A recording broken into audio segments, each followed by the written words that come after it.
pure and radiant. He wields love to shrive clean the hearts of men.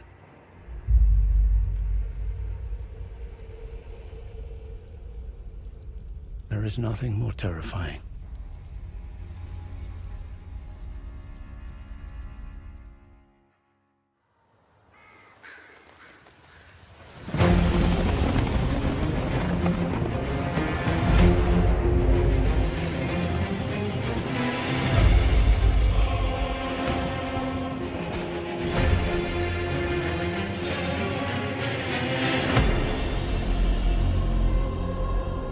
In that forsaken place,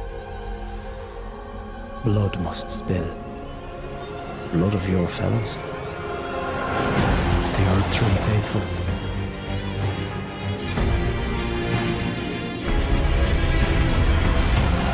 They were never saints. They just happened to be on the losing side of a war.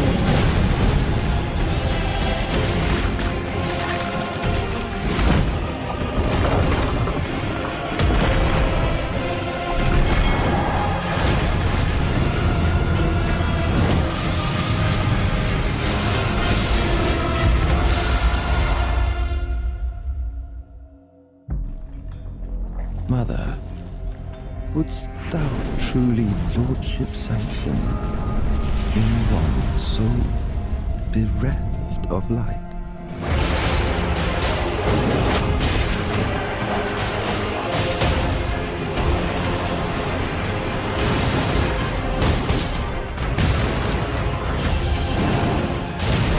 I presume you, too, are keen to know just what kind Michaela is doing here.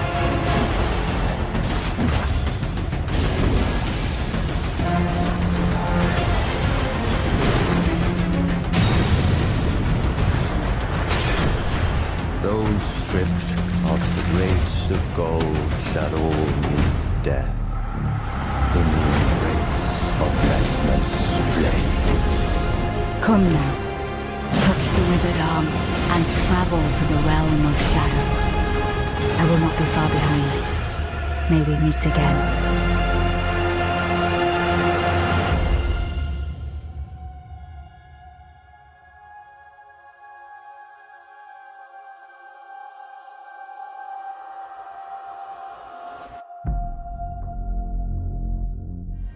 Hello everybody, welcome back to the channel. It's me, Indi. I hope you're having a wonderful day.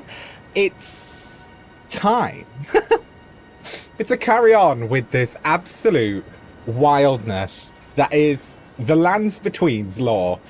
And I have got to just say, I have delved so deep into this one that I actually got to a point where I needed to put this all down. This needed to be some kind of resource that I can refer back to as we go through into the DLC.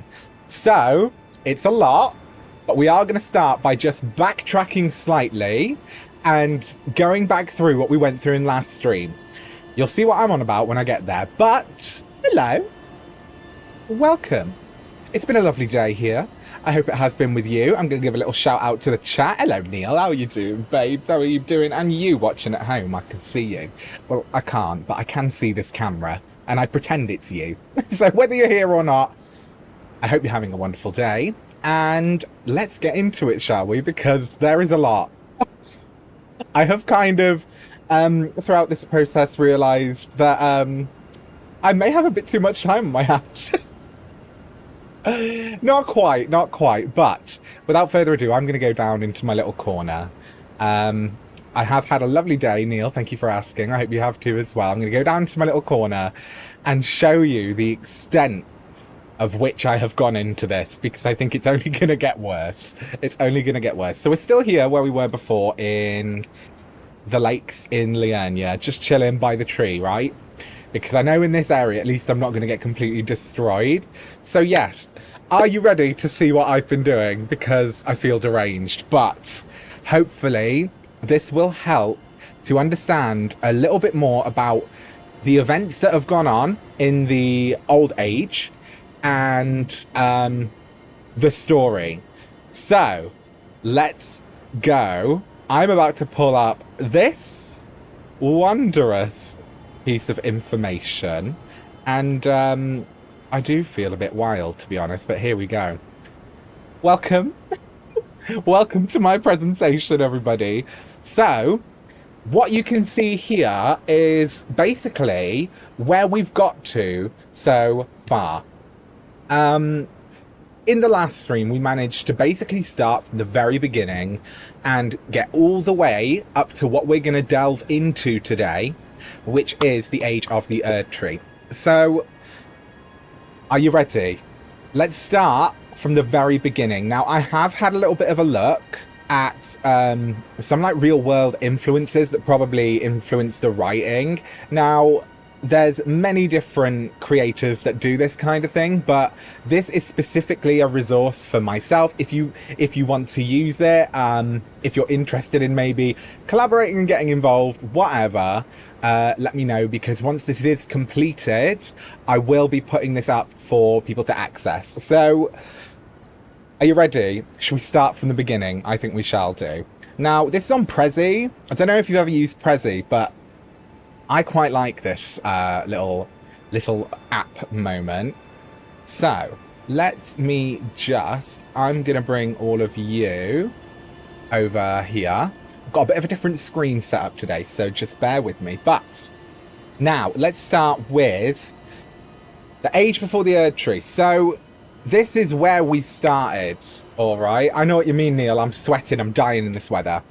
But so, this is where we started, and it was a bit vague when we looked at it originally. When we originally were looking into this, I feel like it's so meta that I've tried to draw on some real-life influences to kind of make it a bit clearer. So, let's go to the one great. Now, this is basically what we found on the wiki. As far as the quotes and stuff, what I've gone down and done is had a little look at all these item descriptions and tried to condense it down into a little paragraph to make a bit more sense. So here we have them talking about the one great. Hyetta says all that there is came from the one great, then came fractures, then births, then souls, but the greater will made a mistake, torment, despair, affliction, every sin and every curse. Melina says also the greater will made a mistake. Now, yeah, Melina says, however mired the world is, you know, births continue, there's beauty in it. Law of Regression says the greater will made a mistake, if I'm correct. One of these does. Either way, so, the way I wanted you to think of this is I had a little bit of a look, right? This is a lot. This is a lot. And I wrote this yesterday, and as I'm saying, a lot of this is like notes on comparisons that I can find in folklore, science, things like that probably make it a bit clearer. Now, if you imagine this egg almost like, I imagine it at least, almost a bit like the Higgs boson theory. So the one particle that created and brought everything into existence. So that is my kind of scientific idea on it. And if you know a bit about the Higgs boson thing, here it is. I'll just explain it to you. So this is basically like a giant tube of magnets where they were firing these particles at each other, and these particles, the key to this was trying to find the God particle, what sparked creation into the universe. So I feel a bit like, from my deep dive into this, I do feel a bit like this is definitely a slight reference from what they were on about with the one great. If you think of the one great like an egg that started everything, there's also a major theory in many different folklore places. So I've put up some different sources and stuff here. This is something that is very Elden Ring coded. The whole snake with the egg and everything. But yeah, as you can see, it's basically the idea of this like egg that started everything hatching and blooming the world into existence, okay? So I'm going to refer back to this in the future 100%, but imagine it like the God particle, the beginning of the universe, is one of the most popular creation myths in loads of different cultures. So that is the one great, okay? Are you with me? That is the one great God particle. On to the next one, because we are just recapping quickly. So now we're on to the Crucible Era. The Crucible Era came after the One Great had cracked. And when I was looking more into this, there was not too much, but it's pretty self-explanatory. So it says the manifestation of the Erdtree's vital energy is an aspect of the primordial crucible. Now we can see, right, horns, wings, feathers, and scales are symbols of this crucible. So they were once seen as something that was like divine, heavenly, something that people worshipped as it being a very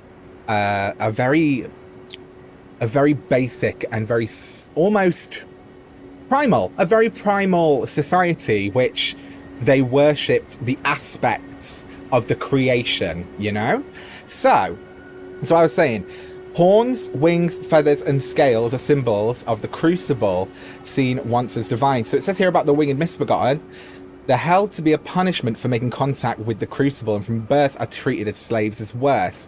Now, in the beginning of the last stream, you'll see that I literally got attacked by one of these guys. As I was trying to get into it, one of these things just came at me, which was a lot. But hopefully this makes a bit more sense to you. So that's as far as the game goes.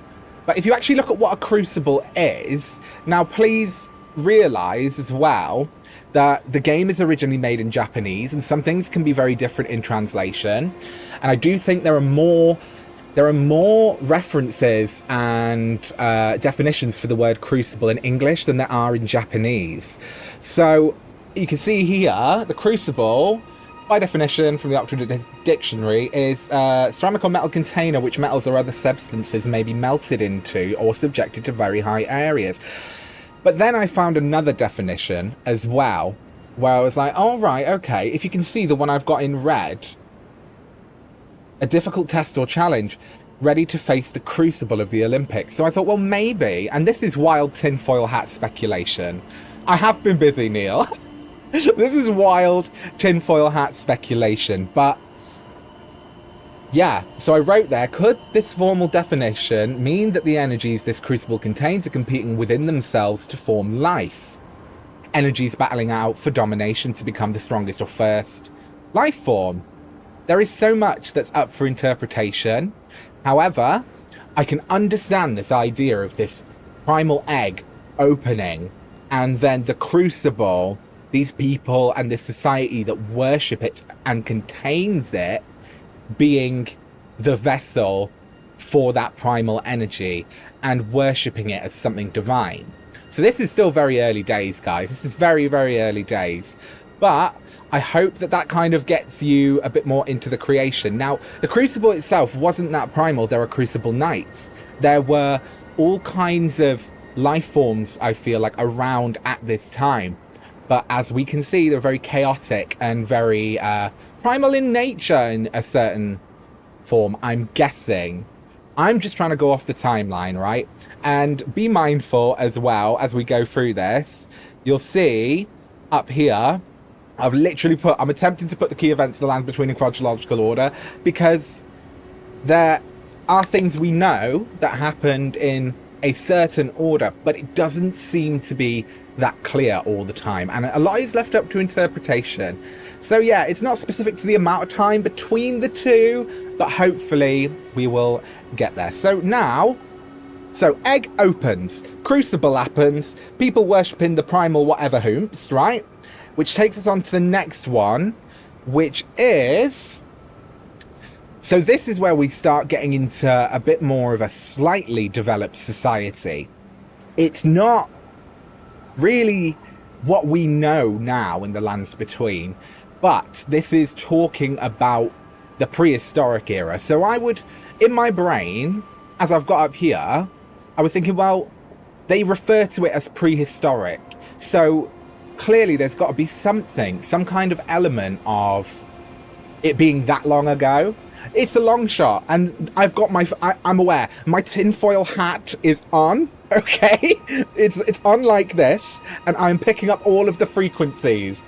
But I hope this is starting to make some sense. So these three things happened at a similar time on the timeline. If we go up here, you can see, right? So we've got the One Great, the Crucible Era, and now we are into basically like the first vestiges of different factions, the Great Tree sprouting. Now, it's a lot, but let's start looking at the Great Tree. Okay, so the deep root depths lies the source of the Ainsel and Shifa rivers. Here too begins the networks of great tree roots that spread throughout the lands. Resin secreted from the roots of the Great Tree can also be found near trees on the surface. The roots of the Great Tree were once linked to those of the Erdtree, although they say. And it's for this reason catacombs are built around great trees. So, yeah, let's just carry on down here before I pop off again. Deathroot, the beast clergyman, blah, blah, blah, blah, blah, blah, blah. On the night of the dire plot, yep, okay. So, later, the rune of death spread across the lands between, sprouting in the form of Deathroot, right? That's a lot longer. So, this is an interview from Miyazaki where he basically talks about what the Great Tree is and was. He's the main developer for Elden Ring.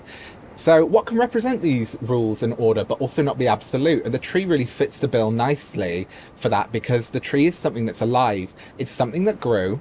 It's something that will eventually wither and die. Hold on to that, because there's a lot of this cycle of life and death, which is key in Elden Ring, but we'll elaborate on that soon. Because these two are things that will grow and change and wither and die as well. So I feel the tree at this time is something that fits those elements, both visually and thematically. Saying more, we're definitely going to spoiler territory. I mean, that is something I feel like most of us can relate to. The idea of a tree. It houses life, it gives life, it is a symbol of birth, and it's a symbol of, it wilts, it dies, you know.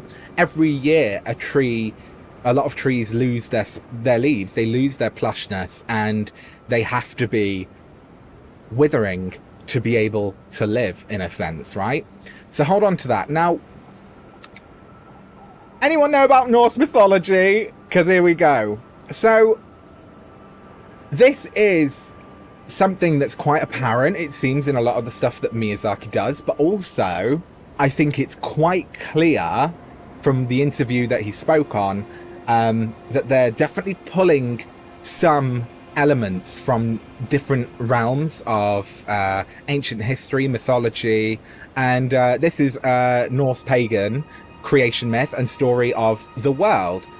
So yeah, if you think about it, over here, it talks about, it talks about the great tree being at the root. Here we go. Where is it? Deep root. So it talks about the great tree, there we go, being at the root and the source of the Ainsel and Shifa rivers. Now, in this story of Yggdrasil, the world tree, if we come down here, now Yggdrasil itself has 3 water wells, if I'm correct. I don't know their exact names, but I tried to look at this, as you can see here. How can this apply to the lands between? So this is where it's in red, is my own personal tinfoil hat speculation, and where I've tried to condense it down into a smaller nugget for us to dissolve. So the great tree, if I'm correct, is what they're saying will become the Erdtree, which is here burning above my head. But it doesn't really specify too much at this point about what the great tree was. I mean, it's kind of interesting to think of this stump. This, like, tree with all these offshoots from the Crucible, you know, the beginning of life, and them almost fighting for dominance. But obviously, a tree and life needs water to survive. So here we go. That's what I was saying. Angel and Shifa, bro. Is this the deep root depths? That's what I was thinking. Is this the deep root depths, or is it meant to signify it? Now, it's like obviously Midgard, the lands between, and then is further up the cosmos and where the gods go, because Rani now, in our story, Rani has left the lands between to be the god of the Age of Stars, and we're her consort. So, though she has dominion over it, she's not physically here. So, my theory in being, well, maybe, I'm pretty sure that the top level of this tree actually represents heaven. I'm not sure, but it's a good place to start. So, if you're getting the idea now, Crucible becomes the beginning of the Great Tree. I feel like at this point in time, we've only got this part of it, though. You know, it's just kind of growing through, just beginning to take sprout with the water from the great wells. So, then, my darlings, what we're going to do is... Ha ha ha ha ha ha ha. La la la la la. Time out, sis. Goodbye. 24 hours. Get out. So, then we're going to move on to Cernunnos, which... this is where we are in still the same time. So at this time of the Great Tree sprouting, we have the ancestral spirits, and we also have the ancient dragon dynasty.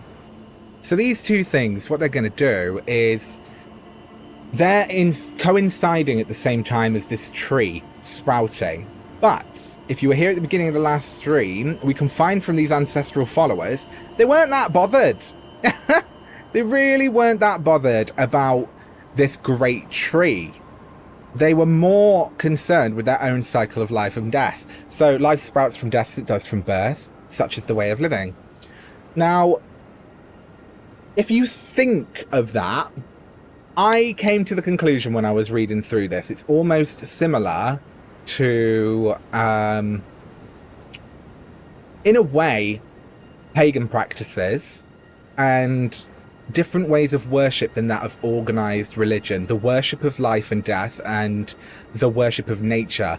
It's quite cool that you can see this guy here when we fight him, the regal ancestor. If you remember, when I fought him, he literally just fell through the floor. I was trying to fight him and he just fell through the floor and I won. I was underleveled, so I was happy for it. But yeah, so the ancestral spirits were almost practicing a very different version of spirituality and faith in comparison to the Great Tree. So when we do look at the stag in symbolism, you remember the stream clearly, right? When we look at the stag in symbolism, the stag is a symbol of rebirth and renewal. And one thing I noticed, when we fought the stag, it would suck up all the life force from all of these spectral animals and regain its health. So I was like, all right, okay, we can kind of use this as one. Hi Meg, welcome back, my darling. We're getting deep into it. So the ancestral followers. Now, these guys are adorable. But one thing I did find was this guy, Cernunnos, whatever his name is. Cernunnos. And this guy was almost like a Celtic spirit, like a Celtic deity that was very, very powerful. And yeah, I think it pretty much says there, powerful pagan influences. This is Celtic paganism. Yes, this is what we're all on about. Cernunnos is a Celtic god. And I found it, like, if I come down a little bit more, so I thought, very similar in the real world. Yes, he's the god of animals. He's a symbol of power and rebirth, you know. So, like it says here, I was like, it absorbing the spirit animals to gain life, like it has its own sustaining life cycle with itself. They talk about this idea of budding and this idea of using their own bodies and using death to support new life. Like when we find the ancestral followers, they're all around this big glowing mass of bones, giving it sticks and body parts and whatever.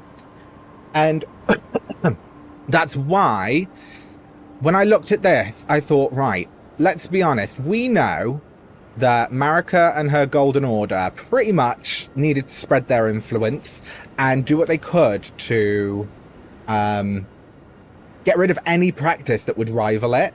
Quite similar to this. Now, the image of Cernunnos is actually some of the original iconography that the Christian faith supposedly used to depict Satan.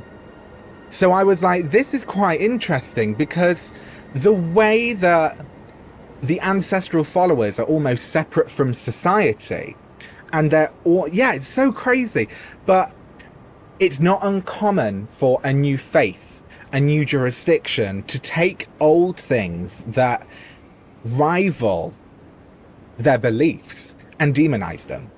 Exhibit A. So for me, the idea of these guys, the ancestral followers, having been in their own cycle, this is the ancestor spirits, not even the followers. So the ancestral spirits, the idea of them being this own sustaining circle of life and death is very, very interesting, because obviously these guys that love the tree sprouts and everyone being like, oh, the great tree has arrived, these guys are like, and what? It's a tree. You know, we burn trees down, we cut bits off trees and we give them to ourselves, and it supports our life. You know, we are living and dying and living and dying and living and dying. So yes. And generally the stag, major symbol of rebirth and renewal. So at the same time as all this is going on, the ancient dragons are ruling the lands between. Did they put the green man in? Maybe. If they have, I haven't quite got there yet. So I'm just trying to recap everything that we did in the last stream at the moment and get us back up to speed, because there is so much for us to still get into. This is all pre-Erdtree. Today we're really going to be going back through the wiki like we did last time, visiting a few places in the map that reflect what we're talking about, and I'm going to do this all again for the Age of the Erdtree, because I feel it's important with so much new lore and new storytelling coming up that we have a bit of an idea of what's going on, and that I have a resource not only to share with you, but for myself to compare that back to and see where things fit. So let's move on then to Ancient Dragons. I feel like this is, out of all of them, I feel like this one kind of is a bit more self-explanatory. Ancient dragons ruled the Prehistoric Era before the Erdtree would protect their lord as a wall of living rock. Like I say, you know, prehistoric world, dinosaurs, apex predators, they rule. And what else at this time really could go under that idea of an apex predator? We do also know that there were like two kinds of dragon. You have the ancient dragons, which are the ones with the four wings, the ones with the multiple heads, and then we have the other dragons that are more like a wyvern. If you know what a wyvern is what we generally consider a dragon in form, with the arm, wings, two legs. You get me? They used to serve the ancient dragons. So that's why for me I was thinking, well, if anything, this is such a prehistoric time. You've got these ancient dragons with their own society that are, it's a rule of strength, you know, it's a rule of strength, and they have their own god at this point. So Remembrance of the Dragon Lord. If you remember, we found Placidusax in his little tomb where the Dragon Lord had apparently imprisoned him.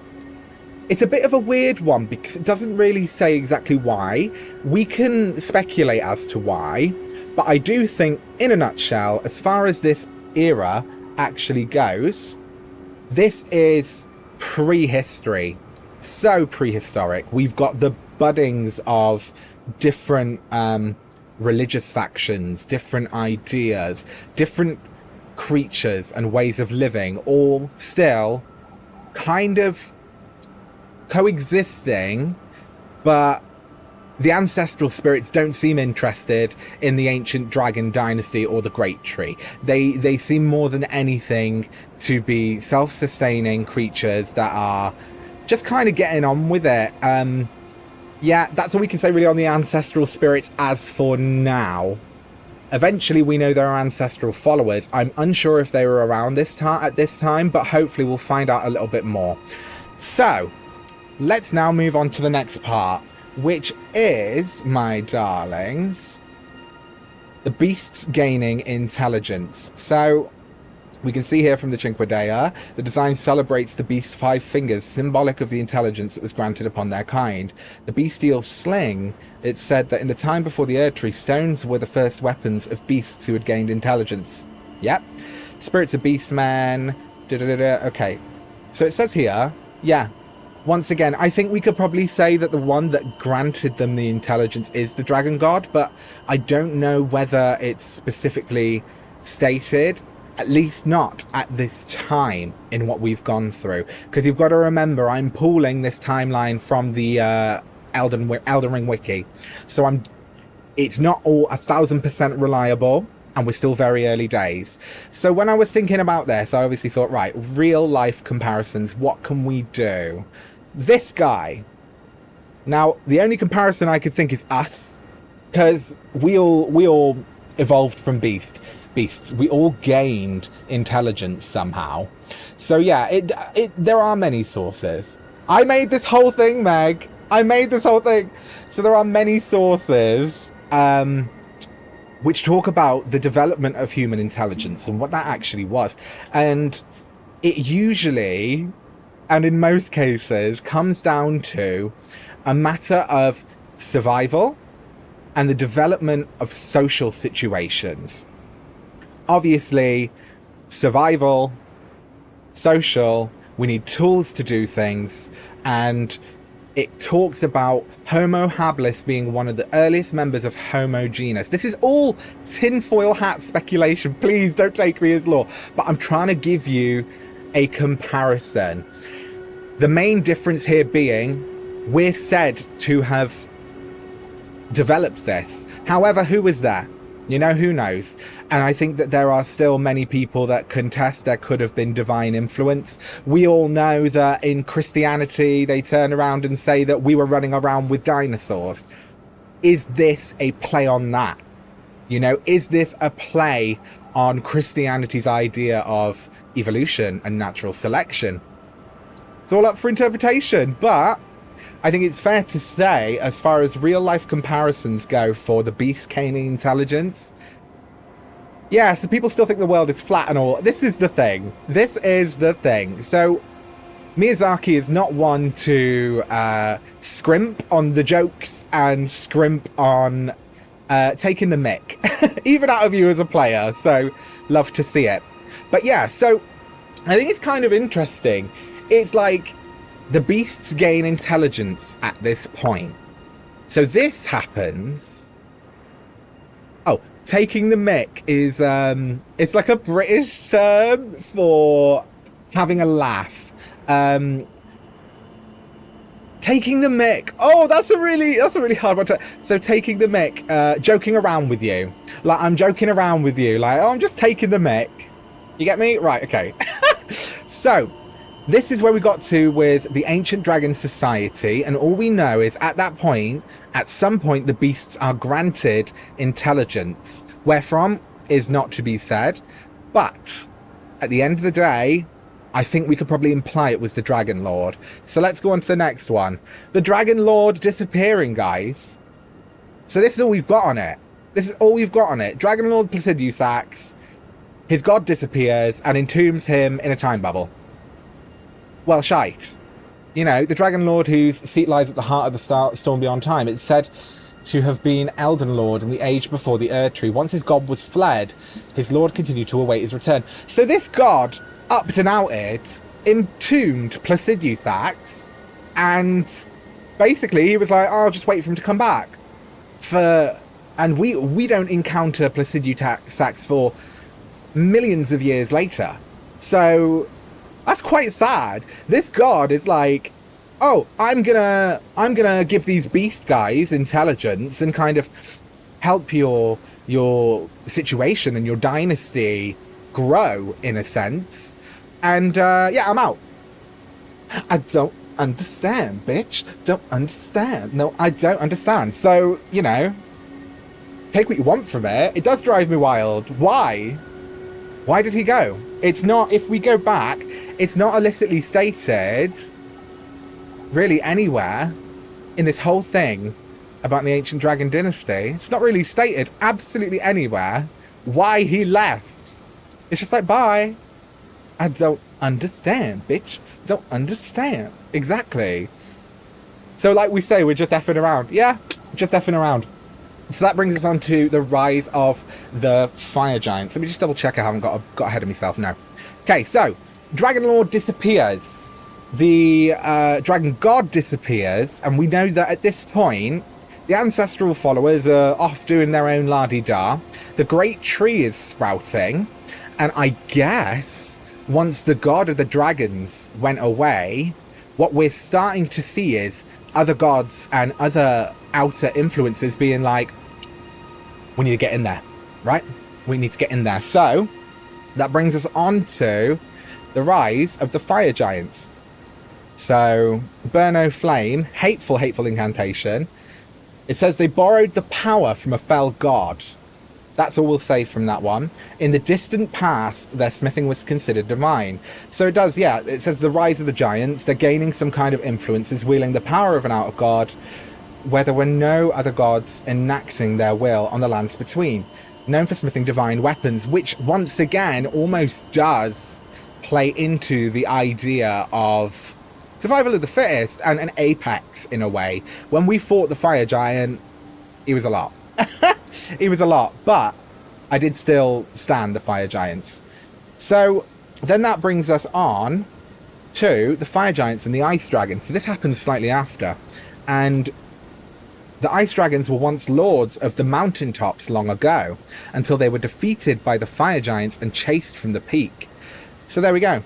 You know, they stake claim to the mountaintops. They are now using this power they've borrowed or been granted by this fell god to say, you know what, I want that bit. And they had it. They did it. But at the same time, right, it does mention here the Zamor.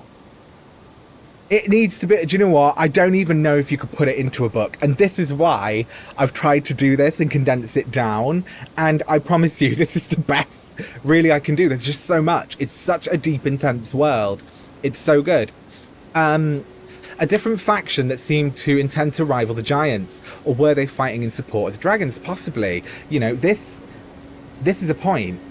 This is a major point. This is the first time we hear of the Zamor Knights, but this is still prehistoric times, you know. Robert Jordan world building. Well, it was Hidetaka Miyazaki, who's the guy who makes all the Dark Souls games, and George R.R. Martin, Game of Thrones. So there's definitely a lot of that going on. So basically, these guys, the Zamor Knights, they're here, and I'm not sure what their plight was. It does say that they were enemies of the fire giants since time immemorial. But I don't know.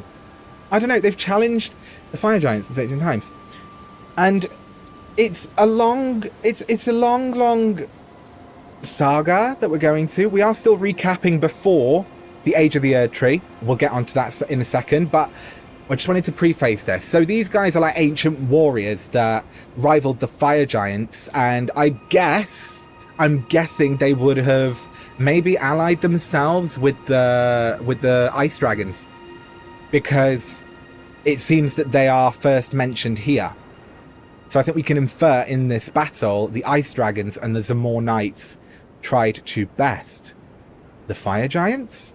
But as a result, one of the first major power struggles in the lands between leads to the Greater World sending the Elden beast and beginning to enact its influence on the lands between. At a time where the battle for power was left pretty open, they got in there quick.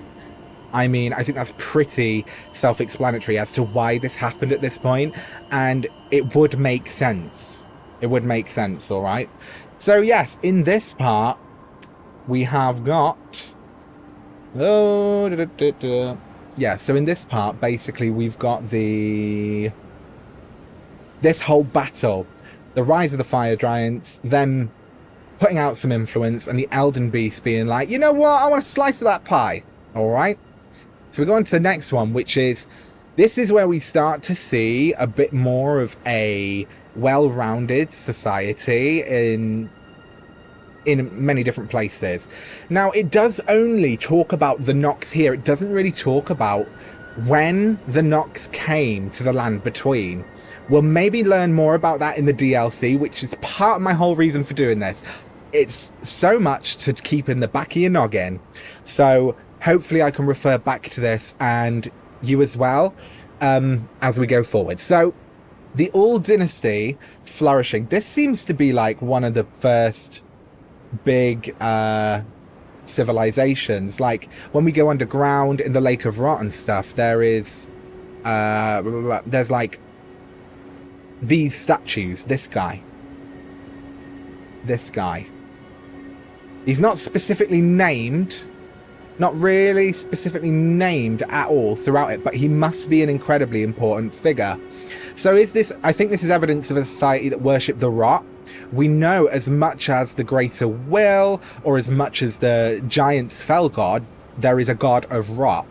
So this mushroom crown says that this was like, it was like a crown, you know?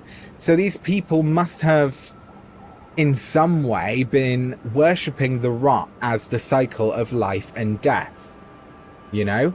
If you think of the way that anything that rots works, you know, goes all moldy and it gets mushrooms on it. Therefore, once again, an example of death supporting new life and new growth. So the concept of, I feel like, divinity and things at this point is still being fleshed out in comparison to where we end up with the Erdtree. So yeah, guy with tablet, have nice dress and lovely wig. Once again, exactly, brings new life, a place where the rock god ruled. So now, that is the Dynasty Flourishing. Now we have to talk about the Nox. Now, this guy here, Astel, the malformed star, fell from the sky and completely flattened an eternal city. And then we look here. This is what we know. This is all we know, all that we know. Eventually what happens, as we know, the Elden beast has arrived, bearing the influence of the greater will. And it seems like the Nox must have been here for a while previous to this, because they make the Finger Slayer blade, which is something that specifically kills the two fingers. The two fingers being envoys of this greater will. They choose people to become a god. They dictate through the finger readers the will of the greater will. So basically, these guys, if I'm correct, right, they've been through a lot. This Astel guy comes down, destroys their town, and then they made Finger Slayer blade, because I feel like whatever they were doing when the greater will arrived, they weren't really into it. Clearly they weren't really into it, and as a result they were banished underground for creating this item that could get rid of its influence. So this does actually imply at this point that the greater will was involved quite heavily in the goings on of the lands between. How much? Quite a lot, it seems. They banished a whole race of people underground. A whole race of people gone for making a little doowacky that could stab their nasty finger peoples. Heinous. It is intense. So I quite like this part of the story. I love this idea. Hey Dream Master, welcome. We're currently backtracking into the ancient dynasties and trying to storyboard what went on. So at this point, the Dynasty is beginning to flourish. The Nox are banished underground for creating their heinous little knife that can ruin all the Greater Will's plans. And then here we are at the Lake of Rot, which is where the Dynasty was supposed to flourish. We find a lot of items in relation to it there. So, the Rot God being sealed away, it's noted as the All God. So this must have been the god that they were after. It speaks about this blue fairy. The dancer in blue represents a fairy who in legend bestowed a flowing sword upon a blind swordsman. Blade in hand, the swordsman sealed away an ancient god, a god that was rot itself. So I just have this amazing image in my head of this little like masked blue fairy with this little like coming down and being like, you know what, false god in the bin. Love it. So I've heard a lot of theories around this guy, because we don't hear too much about him. I did watch something, I can't exactly remember where I saw it. I watched something saying this could be Marica in disguise. We know from like the mimic veil thing where I can turn into a rock or a pot and walk around, that's kind of her gig, disguising. So there is a theory, I don't know how founded it is. I've got a theory but that this could be someone who actually is still around when we get into the game. And then the Scorpion Stinger is a ceremonial blade used by heretics crafted from the relic of a sealed outer god. And I think that kind of actually does imply, in a way, when we find this dagger, they're saying that this is a ceremonial tool used by heretics crafted from the relic of a sealed outer god. Now, in the age of the Erdtree, someone worshipping the outer god would be seen as heretical by the Golden Order, by Marica. Hold on to that. So, it's interesting to me, if you imagine, is this Scorpion Stinger actually from this rock god? Or is it like from one of its minions? Imagine this giant rot scorpion fighting with this little blue fairy. She was a fairy. Yes, she was. I think it's quite a cool image, really, that they created. Like we say, none of it's definitely implied, and we don't know if this is a rot scorpion or like some kind of rot goblin, I'm supposing, but it's interesting to imagine that at this point, you know?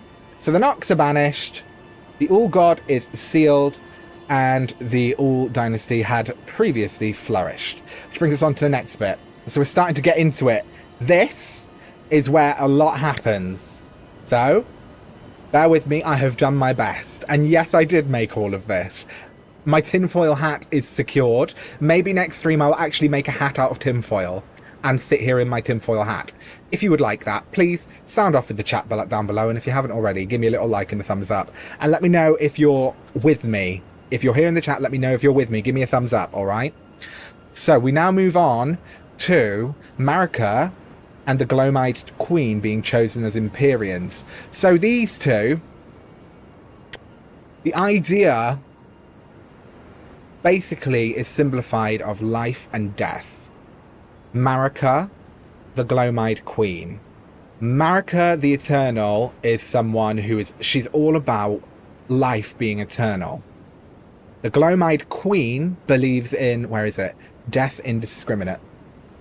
It's something that Melina says at something. We'll get there. We'll get there. So, the Empyreans chosen to become gods of the coming age under the greater will by their own two fingers. Marica and the Glomite Queen. The Glomite Queen cradles the godskin apostles in old skin blankets. They wield destined death alongside her, gaining influence using the black flame. And yeah, the amount of skin they wear does say that whoever they were hunting down or fighting, says they were pretty successful, I guess. But what is special about the skin, I'm asking? Why not a lovely cotton jersey and a slingback? You know, skin, it's a lot. The Black Flame's power was lost as a result of the sealing of destined death. So my question is, with the skin, it's a bit like... They're called the god skins, but it doesn't seem anywhere here to illicitly state that this is the skin of the gods. It's just noted as skin throughout. Okay, you're here with me, awesome. So, whatever they were hunting with the Glomite Queen, be them people of influence, I don't know. They were very successful at it, clearly. So, that then brings us on to... Hold on, let me just get my thingy straight. So, Marica and the Glomite Queen are chosen as Empyreans, as we know, to become gods of the next age, and they are battling. It's interesting, the idea again of life, eternal life, battling death indiscriminate.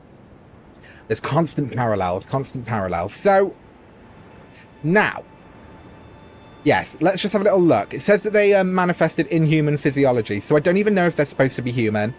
Like, when you do it, this is awful, this quality right here. But this guy's neck, you can even see how blurred it is. Like, this guy is giving too much neck for the amount of face. Yes, Boyo's neck is a red flag, but we're into it. So, now, what we are going to do is go into the defeat of the Glomite Queen. Here is Queen Marica.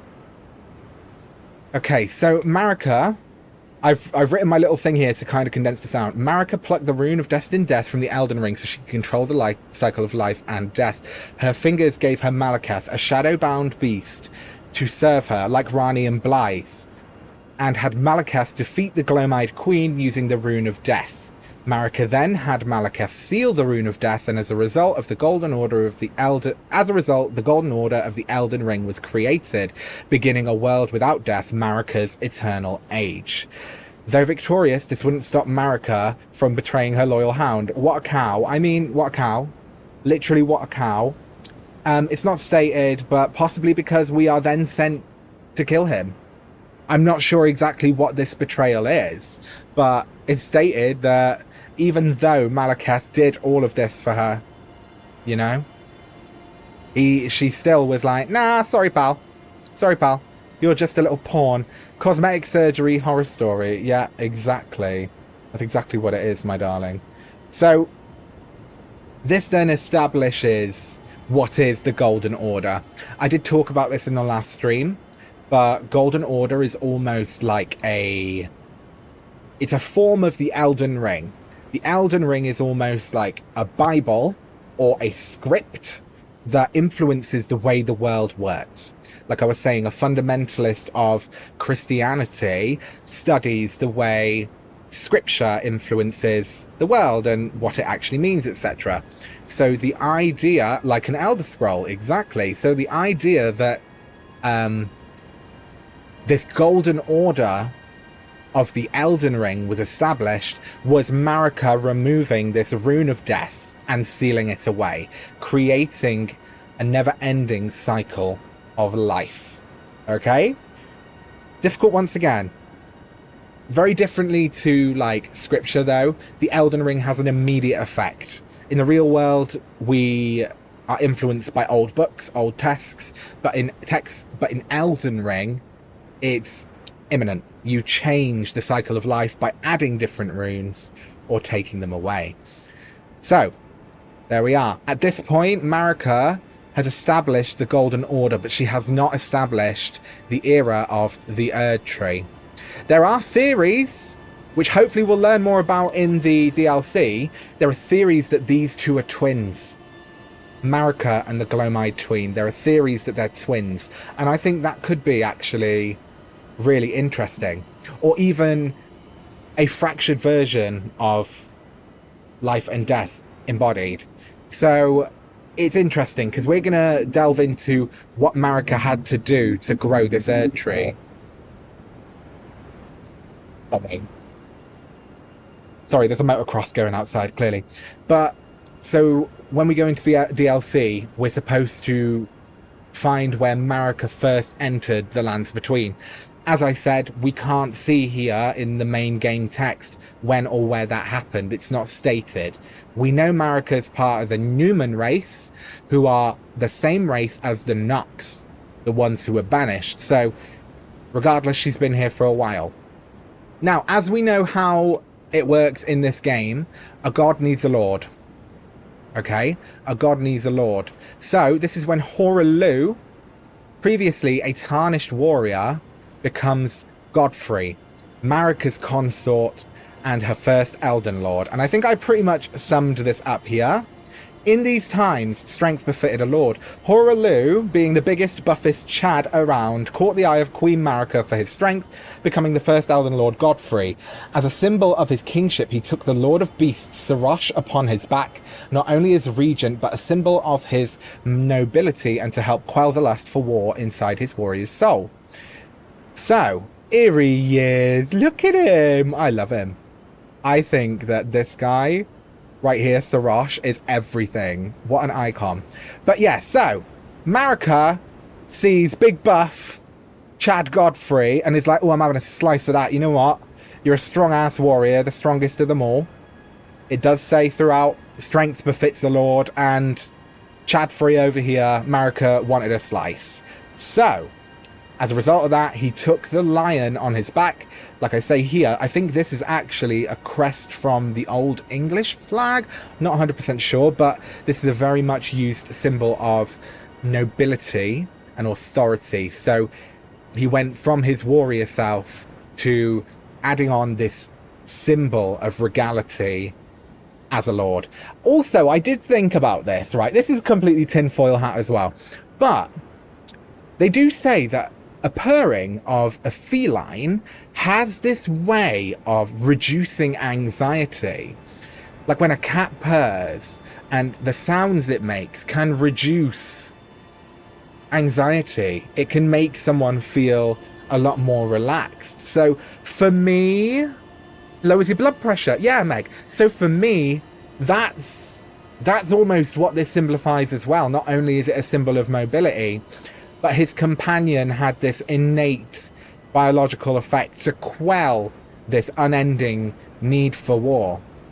You know, maybe it's from his anxiety that he became so strong. Maybe he's always had to fight, and his symbol of becoming a lord was him saying to himself that, you know, he's been recognized for that for now. No one can take him until we come along. Well, until the rest of it happens. But so now we move on to the next bit. We're almost into the main part of our stream, all right?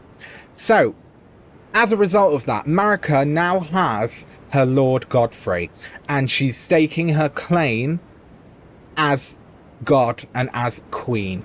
So yes, Meg, the random knowledge comes in handy, and this is what I mean. There's so much of it in this game. It's really tickled my brain.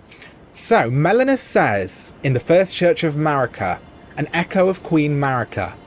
In Marica's own words, "Hark, brave warriors, hark, my Lord Godfrey, we commend your deeds. Guidance has delivered ye through ordeal to the place ye stand. Put the giants to the sword and confine the flame atop the mount. Let a new epoch begin, an epoch glistening with life. Brandish the Elden ring for the age of the Erdtree." So this implies to me she can't state it. She can't state that this is her age until she has influence over the forge, the giant's forge. Now Melina, if you remember this gorgeous diva here, Melina served as the kindling maiden for us in the game. So we set Melina on fire to make the great Erdtree here. Hold on, let me just connect this. You see this tree behind me? Now, we used Melina as kindling to set the Erdtree ablaze. We needed a specific flame to do this, and that was the flame of the giants. So Marica at this point knows she can't stake claim over the lands with her great tree, knowing there is something ready and willing to destroy it. So Marica sends her new lord to march against the giants in the name of the Erdtree. Flame of Ruin can burn down the Erdtree. Without this under lock, she can't proclaim her age. / Chad do big bonk in name of Godwife. You know? Maidenful behaviour. Godwife says, "Oi, Godfrey, go sort out them giants with that flame that can ruin all my stuff." And he goes, "Yes, wifey, I be good. I do big bonk and giants." Got me? I hope that makes sense. So we're pretty much at the end of the backtracking. Let's go on to the next bit. I mean, I've tried to condense it down because there's so much information, so please bear with me. Yes, wifey, I go bonk now. Chad do big bonk in name of nice tree. Love it. So the fire giants were then defeated at the hands of the Erdtree forces, and I think many others as well. So what does it say? The war against the giants, champions battles, trolls betray. We know that trolls are descended from giants, so maybe they went into battle with the giants and then were like, you know what, we're not going to win this, and betrayed them. Hateful trolls. Hateful. So the giants were bested by Queen Marica's forces as she bested their god in the past. So it says that Marica has actually beaten their god, and that's why they're not present in the lands between. Apart from one giant who was cursed to tend his flame alone for eternity so that none may wield it, the giant's smithing skills were seen as divine. However, the power of the fell god bound them to serve the forge until their death. Though tragic, Marica's actions actually freed them from the fate of tending to this for eternity. And here he is. Now, it does say that there were two giants, and I'm pretty sure we get the incantation of the Flame of the Fell God from this guy. So I'm guessing he's called Adan. I think he's so cute. I really do. I think he's absolutely adorable, but I know many people did have a lot of trouble with him. I found him quite difficult myself, especially being a first-time Souls player, but more than anything, I think bless his heart. Bless his little heart. So us killing him and taking possession of the Flame of Ruin, yes, in a way, it's like sad because we killed him, but he was cursed to tend that forge for eternity, and without us doing so, he'd still be there. You get me? So by this point, Marica has defeated the fire giants. The Two Fingers influence is absolutely everywhere. She's managed to best the Glowmide Queen, and pretty much she's ready. She's ready to proclaim her new age. So the fire monks take guardianship of the forge. That's pretty much all we know as far as they go. I didn't really know if there was much I could draw on from real life comparisons with the last few sections. Please, if you have any ideas, let me know. And then, right. So, that's actually pretty much it. That's pretty much it. As far as what I've done so far, collating that all together, that is where we are at the moment. And there is so much space left deliberately on purpose, because hopefully I can create a comprehensive timeline of what's actually gone on in the lands between as we move forward. So with what I'm going to get into today, which is the longest part of this whole saga, we'll fill this up. All right. And then when we get to the DLC, we'll have more bits to go back and put in. So it's all good. But long story short, I'm going to do it in a sentence. One great giant egg, bit like the God particle. Lovely. It cracks open, the world exists. Crucible, primal energies, kind of fighting it out. All right. There's a whole world around where like normal things are growing horns and like feathers and stuff, and they're all kind of a bit like gnarled and seen as divine at the time, but in the future they're seen as malformed. Then great trees sprouting, ancestral spirits doing their thing, ancient dragon dynasty is popping off, sis. Beasts get some intelligence, dragon dynasty's like whoop whoop, we're doing it. Next thing you know, the god disappears, imprisons Blasidiusax, and we're like, I don't understand, bitch, don't understand. And then when we go to the next bit, we end up at the rise of the fire giants. They chase the dragons from the forge, and then all dynasty flourishes, Nox get banished, and then the rock god is sealed. And then Marica and the Glowmide Queen battle it out for their influence and to become gods of the next age under the will of the Two Fingers. Marica is successful, chooses her lord in Godfrey, and marches against the fire giants to victory, staking her claim as god pretty much in the lands between, as she now has influence through all things, and tells the fire monks, you guys, you got to watch that big giant I've left there, because our boy, he can burn me tree down. And I don't know whether she told them to, but they took it upon themselves to do so, which now brings us on to the age of the Erdtree.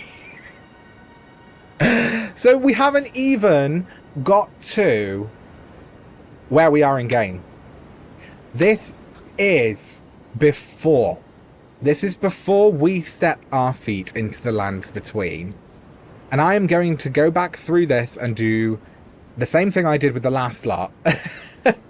Okay, I'm going to go back and do the same thing that I did with the age before the Erdtree, to kind of paint a bit of a better picture. And I know you're probably thinking, Girly is waffling like anything, and you know what? Yeah, correct. But I must say, there is only one other game that's had such a story that has drawn me in like this, and Meg's gonna love this because, yeah, it's the Elder Scrolls games. It's the Elder Scrolls. It is, and I do think that maybe I'll do a similar thing to this for when the Elder Scrolls 6 comes out, whenever that happens. Alright, we got plenty to get through before then, but I really haven't dived into the lore of Elder Scrolls quite as much as I am doing here, and I feel like to do so would maybe require another game and a bit more information, but I definitely will do that 100%. So let's begin. It's an hour into the video. I know, right? I know. It's an hour into the video and we've just got through the first part, but I'm here to stay, baby. Yes, I am. So, we have recapped all of the events from the age before the Erdtree, and now, my darlings, we are going to get into the lore of the age of the Erdtree. So, let's crack on, pop off, pop in, pop out, and pop to the shop. Now, so the age of the Erdtree, this is where I'm going to kind of speculate a bit more. We're going to walk around the map. We're going to have a little bit more of an interactive feel as far as what we can get from looking at certain locations, etc. So, age of the Erdtree. At a time beginning after the war against the giants and ending with the shattering of the Elden Ring. Now, there's one event here, which is the establishment of the Corollas Conspectus. This is this is the first. Hold on, the second. Right. So, Meg, we'll get into this 100% because we're just about to get into the meat of it. So, setting the big tree on fire didn't burn it down. Why? Because it's not actually a real tree. Do you understand? It's not necessarily a tree in the conventional sense. What this is behind me, the Erdtree, is a spectral tree that is a symbol of order and influence. We're going to get into that, because this is where we're going to really start to see the story actually unfold. We're going to learn a lot more about different characters. We're going to learn about this tree now, because the age of the Erdtree is just beginning. So you're right there, Meg. It is a lot. This is why I say it gets confused, and this is why I'm doing these streams. Now, when we originally go through the wiki, this is me kind of feeling things out, and I will go through again and do what I did at the first half of the stream. So, now, this says, at a time beginning the war against the giants and ending with the shattering of the ring, Golden lineage, the offspring of Godfrey and Marica begin. Godwyn the Golden is born. Right. Godwyn the Golden is born, the first child of Godfrey and Marica. One way that you can notice whose child is they usually take the name, the first letter of the name of the father. So, if they have a father. There's no item description or NPC dialogue that indicates when Celia is founded. Right, okay. So, when Celia is founded. Celia is the town of sorcery. So, what I think we're going to do then is actually hop over to Celia. Let's go and have a little look at Celia, because I'm going to try and get myself into places that we are talking about as we pop off, pop in, pop out to the shop, you know, all that good stuff. Meg, it is a lot, and I appreciate it. I really, really do. Let's go. Let's pop to Celia. So, we know up until this point there is...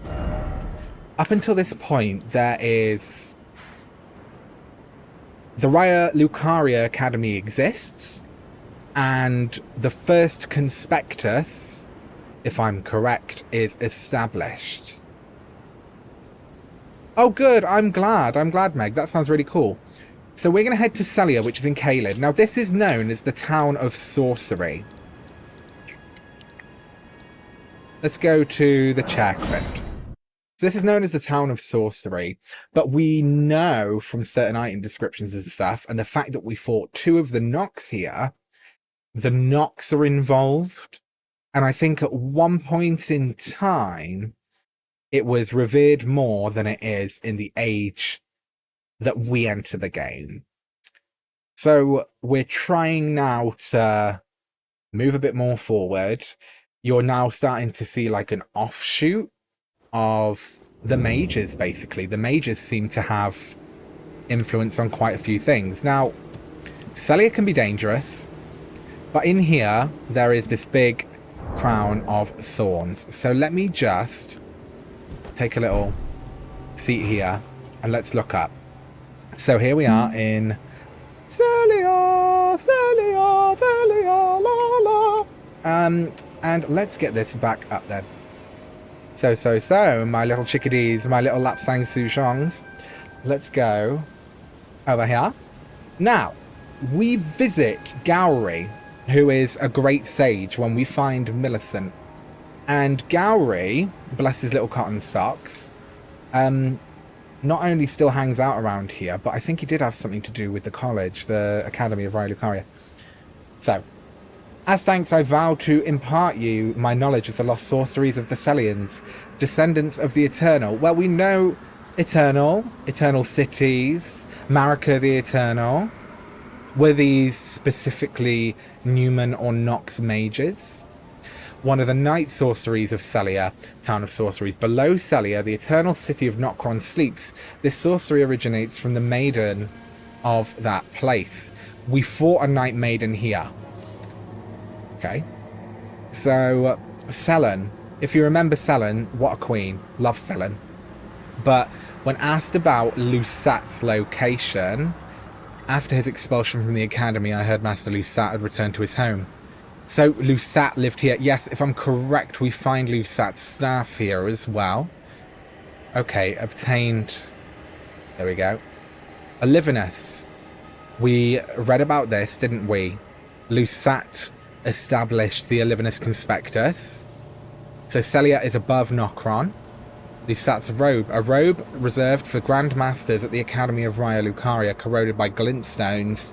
Since the Grand Masters Azur and Lusat were driven from the Academy, no one has achieved their formerly held rank. So would that imply... Yeah, after the expulsion from the Academy. So this is their home. So when they left the Academy and founded all this stuff, they were kind of banished back. They're like, go back home, sis. Rude. Rude. Do you reckon that was... Anyway, we'll get into that. Stars of Ruin. When Lusat glimpsed into the primeval current, he beheld the final moments of a great star cluster. Let me move this across. Oh, dear. Hold on. Let me move this across slightly, everybody. Because we had this problem last time where, like, this just takes up such a small portion of the screen. Okay. Yeah, so... He beheld the moments of a great star cluster, and upon seeing it, he too was broken. One of the glintstone sorceries of Raya Lucaria attracts... Okay. So his conspectus attracts all the sorcerers from Celia. We know there are quite a few mages around here, so... They were banished for their primeval sorceries originally, but it seems people did have a respect for it, even if it was not in the academy itself. I'm giving Beyonce vibes with the hair in the wind. Girly, I'll take it. I'll take it. But more than anything, it's just so warm. And I know, you're in the south, honey. Meg's a queen from the south. She probably thinks that it's cold right now where I am. Okay, so if I'm correct, we see these mages, Lusat and Azur, founding the main studies of glintstone sorcery at the Raya Lucaria Academy. I'm gonna guess. I will. I'm gonna guess that this is what then leads to their banishment, but here we are. Renala. So, this is all about Renala, the full moon queen. And a queen she is. Like, let me just see if I can just zoom in. Well, no, we don't need to zoom in. You can see how stunning she is. There you go, look at her. Absolutely love it. So, our queen here, Renala, was a young astrologer. The young astrologer gazed at the night sky as she walked. Now, Renala was born as royalty, Carian royalty. But she was not, at this point, a queen. The young astrologer gazed at the night sky as she walked. She'd always chased the stars every step of her journey. Then she met the full moon, and in time, the astrologer became queen. Okay. Uses its power to enthrall... Right. Royal Lucaria. In her youth, she was a prominent champion who charmed the Academy with her lunar magic, becoming its master. Because they were all about stars, weren't they? Lusat and Azor are all about stars. They're all about the primeval current and stars. And then Renala's like, oh no, honeys, check out this moon. Loves it. So she also led the Glintstone Knights and established the House of Caria as royalty. Right, okay. You're tiny and built for the heat. You freeze super easily. I'm not. Put it this way, right? If the heat is too much in this kitchen, then I'm not here. Oh, I do. I'm into it, Meg. I'm the hydration queen. I drink about 10 bottles of water a day. It's heinous. Let alone the rest of it. So. Okay. So. Caria must have had some kind of knights. I wonder. So there's Caria Manor. The House of Caria. It says that she was a young astrologer. Maybe. I'm guessing that Caria was an astrologer group or society. House of Caria. That's what she was. The young astrologer. House of Caria. So she must have been... They must be astrologers at that point. There is a Caria Manor, but I have a feeling that wasn't established until quite a lot later. So, let's pop down. Now, so she then establishes the House of Caria as royalty. And that is by impressing and using her power to enthrall Royal Lucaria. Right, okay. Renala's full moon, associated with the Carian Queen. Queen Renala encountered this enchanting moon when she was younger, and later it would bewitch the Academy. Right, so she didn't necessarily impress them as such. She, quite frankly, put them under a spell. They were bewitched by her moon at this point. Okay. So, creating the new Conspectus. Okay. Lazuli. And granting governorship of the Academy to the Carian Royal Circle. Right. So Gideon, when asked about Renala is the queen of the Carian royals who govern the Academy. One of the glintstone crowns bestowed upon Royal Lucarian scholars whose pursuits were deemed worthy. Okay, so scholars of the Lazuli Conspectus study Carian sorceries, a heterodox pursuit that views the moon as equal to the stars. So I'm guessing...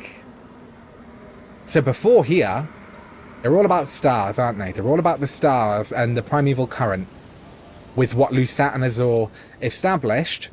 But then when Renala turns up with her full moon sorceries, not only did she bewitch them with it, however, then she goes on to establish a conspectus that views them both as equal. So maybe she had to bewitch them to gain her influence, but eventually proved the full moon sorcery as, and the full moon in general, as equal. If not, more powerful to the stars, I guess. Okay. So we read this. A talisman engraved with a raises your intelligence. She became a queen. So Renala creates the Glintstone Knights division, the Enchanted Carian Knights. And they're not to be messed with. We fight one outside of her room, and I had to cheese him because I was so low level. It was awful. So... Great Blade Phalanx is one of the sorceries of the Carian royal family used by enchanted troll knights. They were comrades of the young Renala, bound by oath. Yeah, so the Carians didn't mind the trolls. I mean, we've just seen that the trolls betrayed the fire giants, but... So wouldn't surely people be a bit cautious? But I mean, maybe they were outcast and she took them in? We'll see. So, there were only fewer than 20 of the Enchanted Carian Knights. But the division did also include a number of Troll Knights. Right, so she awarded them a title. A Knight of Royalty. I mean, that's a serve. What a serve, right? I guess they did have a play in taking down the Fire Giant's influence. But at this point, I'm not sure how involved Rennala and the Carians are with the Great Tree. I'm not sure. So if you have just joined as well, this is me just trying to flesh things out. We're getting there. So, Carian Greatsword. Armed with this spell, sorcerers gain the strength of knights, their loyalty sworn to the moon. Right, so they swear. They talk about the moon being Rennala. Okay? So they've sworn their loyalty to Rennala and the Carians, I'm guessing. And then with her subjects, she becomes the queen of the Carian royals. Right, so she bewitches the academy and then becomes the queen of the Carian royals. Straight sword embedded with the blue glintstone, weapon of the knights, sworn to the Carian royalty. These knights' swords could serve as catalysts, letting them wield sorcerer's battle skills. Despite numbering fewer than 20, this power made them a match for even the champions of gold in battle. I'm going to guess that there was some kind of champions of gold and Carian royalty battle. So, faith versus magic, if I'm guessing. The Carian Knight Helm, enchanted knights that once served the Carian royals, anointed by the Lunar Queen. No, I haven't quite heard of the Wheel of... the Wheel of Time. Yes. Actually, I would ask as well, Meg, when I do this, what's this behind me? Can you see what this signifies? Time in the lands between. And there's a lot of different symbolism. So this here, it's... Oh, what is this? Is this... Yeah. This, I think, is actually the Wheel of Light, the Wheel of Time. Day, night. You can see it just moved. This is... The writing, when you point it out, Meg, is wild. They have taken all of these amazing elements of mythology and...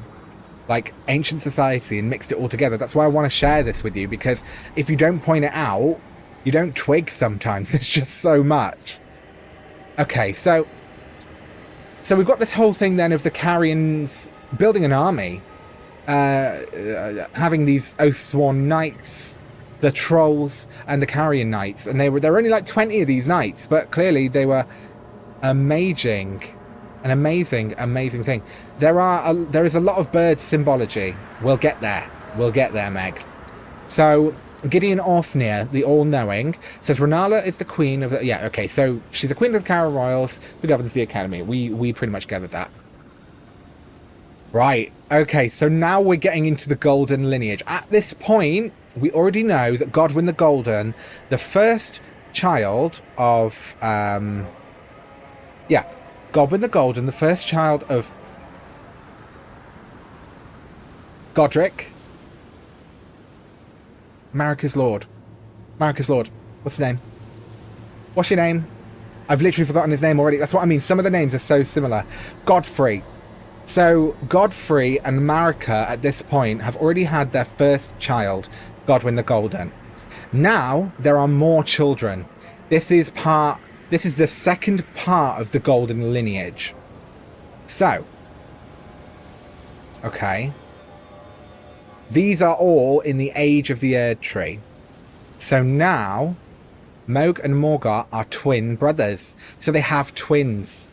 Godric and Marica, Godfrey, Lord Godfrey and Marica have two more children. Twins born Omen. So... Mohg and Morgott are twin brothers, and their runes are naturally similar. They're literally like the missing piece of each other. This great rune is the anchor ring that houses... Okay, so Mohg's rune is soaked in accursed blood from his devout love for the wretched mire that he was born into far below the earth. Flamingo! You better flamingo! Morgott's great rune. This great rune is the anchor ring that houses the base, proves two things. The Omen King was born of the golden lineage, that he was indeed the Lorn of Leyndell. So we fight Mohg in Mohgwyn Palace. There they are. over there. So Moog at the top is almost reviling and like loves the fact that he's an omen. He loves that. He I think we'll get a bit more onto that. There we go. Yeah. A doll of curse-born Ben from the Erdtree's royal line. Omen babies born of royalty do not have their horns excised, but are instead kept underground, unbeknownst to anyone, imprisoned for eternity. These memorial fetishes are fashioned in secret.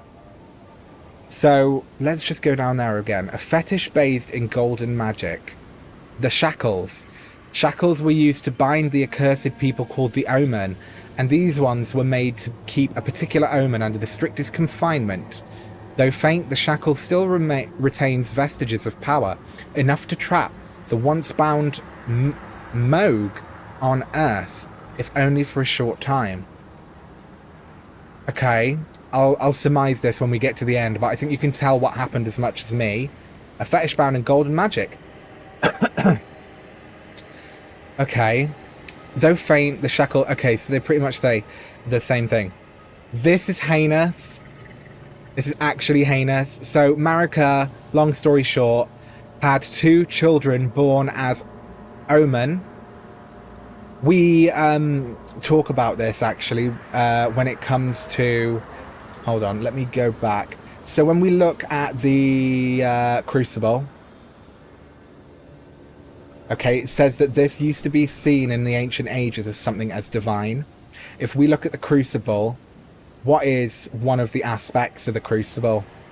The budding horn. And it says that the only ones whose horns aren't excised are the horns of royalty. Girly had 2 children that were born Omen with aspects of this Crucible. And you know what she did? She imprisoned them underground. She had 2 babies. And she imprisoned her babies beneath the earth so no one could see them. Wow. I already have a real-life comparison for this. And it's closer to home for those in the UK than you may think. Now, I have to say, as a disabled person... No. This is something that is still quite apparent in all walks of life in the world we know today. In example, the cousins of Queen Elizabeth. You may know where I'm going now, but the cousins of Queen Elizabeth, one of them was born with a serious disability, basically, and as a result was kept away from the public eye and basically lived her life in a facility. Wow. She lived her life in a facility without that kind of reverence or love. Wow. So yeah, really thinking about it, how evil is that? How evil is that? To imprison your own children, to hide symbols of nobility deemed imperfect, is wild. It screams George R.R. Martin. It screams George Martin. But wow, imagine that. These poor guys. But it seems, let me just, before I go on anymore, let me just see if I can get anything more on these guys. Margit Shackle, no. So, we have one here. Once again, there's this big sense of parallels. There is this sense of light and dark, life and death, worship and sacrifice. Now, Moog absolutely loves his omen aspects. He worships like the blood, the god of blood. Accursed blood is what he has. And wow. So Moog, the Kennedy's daughter. Yes, Neil. Yes, Neil. Yes, stashed away after a bodged lobotomy. This is what I'm on about. Life imitates art. in so many different ways, and I love the fact in this story they go there. They fully damn go there, and without pointing all this out, you wouldn't have even thought of this. But so Moog to me revels and worships his accursed blood. Morgoth, let me go back and read a bit about Morgoth. Morgoth's all about the Golden Order. Yeah. The Omen King. So he's not referred to. No. His devout love of his wretched mire that he was born into far below the earth. So Moog. Moog loves it. Moog is like, I'm an omen, you know what? You called me a freak. I'm going to be a freak. And you know what? I'm going to rule the freaks. I'm going to be the embodiment of heresy for what has happened to me. I love that. Snaps for Moog, you know? Snaps for Moog. Now, also, it's quite sad in a way because Morgoth is the polar opposite. Morgoth seems to be the Lord. He may be known as the Omen King, but he is Omen. He still went through what happened with him and Morgoth. He may be worshipped as a king and known as like the Lord of Leyndell. When we go to the Erdtree, Morgoth is who is standing in our way. He's the one who is holding the Golden Order sacred. He is protecting the Elden Ring from having any of his mother's order be messed up. Wow. So Godfrey and Marica literally hid their own Omen children underneath the earth. They let them go, but what? Right. Wow. Anyway, by the way, there's a lot of, I will just say, if you weren't expecting that, this part of the story, there are a lot of heavy topics. There's a lot of talk about discrimination. There's a lot of talk. There's even the mentions of things like SA. There's a lot self-harm. So please just let it be known. There's some heavy topics possibly coming here. So here we are. We're still on these two. Right. I should have gone down a little bit. So, okay, so Morgoth, the grace given. Though born one of the graceless omen, Morgoth took it upon himself to become the Erdtree's protector. He loved not in return, for he was never loved. But nevertheless, love it he did. Oh! Oh! Becomes the Lord of Leyndell. This great rune is the anchoring. Yep, we read that. Okay, so Gideon then talks to us. Visiting him after defeating Godric the Grafted. You'll be after more great runes now, eh? Morgoth the Grace Given, Veiled Monarch, and Lord of Leyndell. Well, I suppose he's a monarch. He was a prince. So he was then recognised by the Order and by the, Veiled Monarch. Makes sense. Morgoth the Grace Given is Lord of Leyndell, the capital city. Set your sights elsewhere.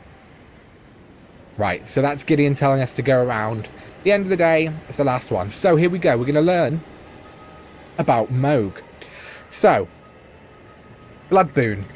Moog makes contact with the Formless Mother.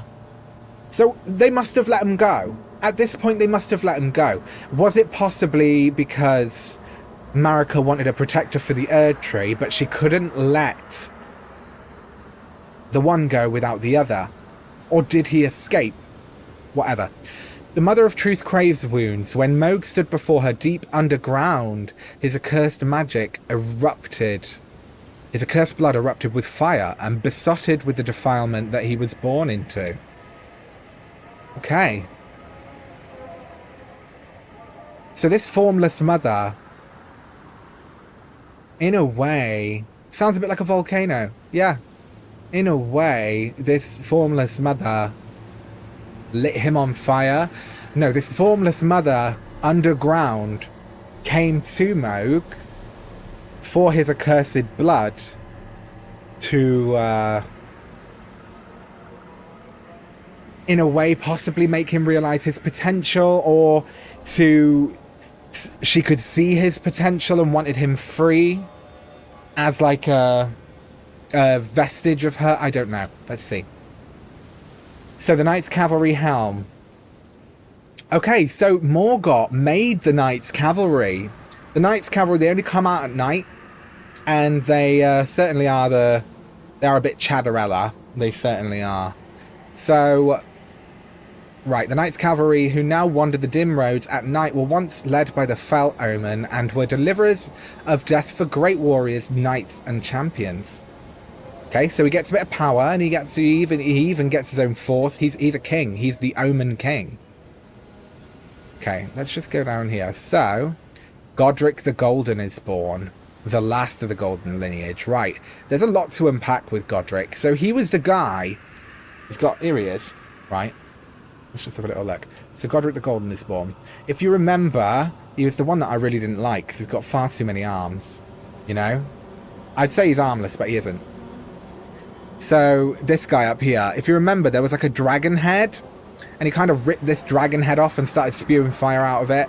He's the boss that we faced in Stormvale Castle. Yeah, that guy. Yeah, he's a lot.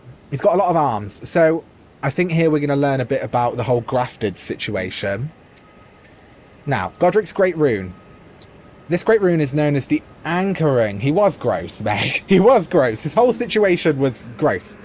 So, the Great Rune is known as the Anchoring, found in the centre of the Elden Ring. The first of the demigods were the Elden Lord, Godfrey, and his offspring, the Golden lineage. So, at this point, we've got Godwyn the Golden. I think he's like #1 child. I think Marica is obsessed with him. He's not an omen. Godwyn the Golden is the perfect child.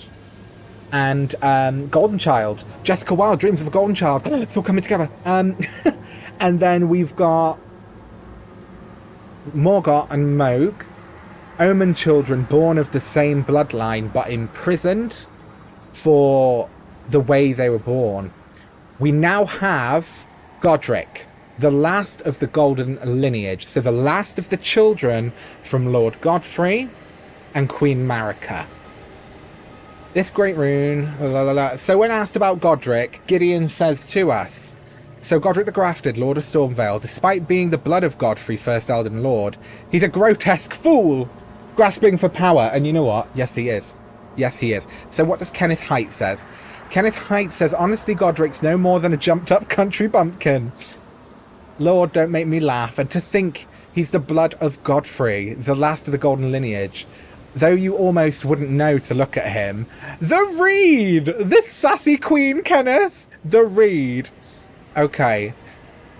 I almost feel sorry for the chat the more I think about it. So what does Enya say when asked about Great Runes, stuff for the demigods, children from the goddess Queen Marica? But remember one thing, the demigods are each and all direct offspring of Queen Marica. Godric the Grafted was but a different... Godric the Grafted was but a distant relation. So he's still a child of the two of them. I mean, Godric the Golden was born... Right, so he was born Godric the Golden. But I'm guessing this whole situation, with him being a distant relation, the runt of the litter, maybe he wasn't quite as strong as the others. And that is why he did all this grafting. Because if I'm correct, I think the grafting thing is what these people do to try and get the power of great warriors, or they graft things together to make things stronger.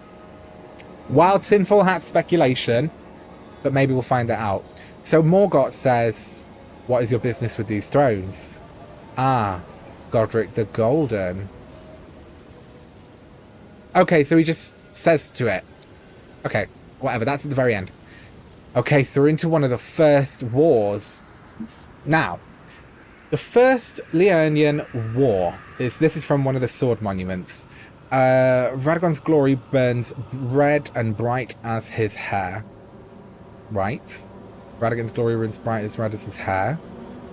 And then Miriel. Let's go, actually, you know what? Let's go for a moment. Let's head to go and see our Turtle Pope. So I think he's just great company. And whilst we're going through all this lore, I like to change when we get onto a new section. But guys, could you imagine like what Marica did? What Marica and Godfrey did to their own children? Because they were trying to kind of push this narrative that these omens and these aspects of the Crucible were omens. What? That's like literally your child. Okay, so I'm going to head to the Church of Vows, and we're going to go and see Miriel, who is the gorgeous, gorgeous turtle pope of our dreams.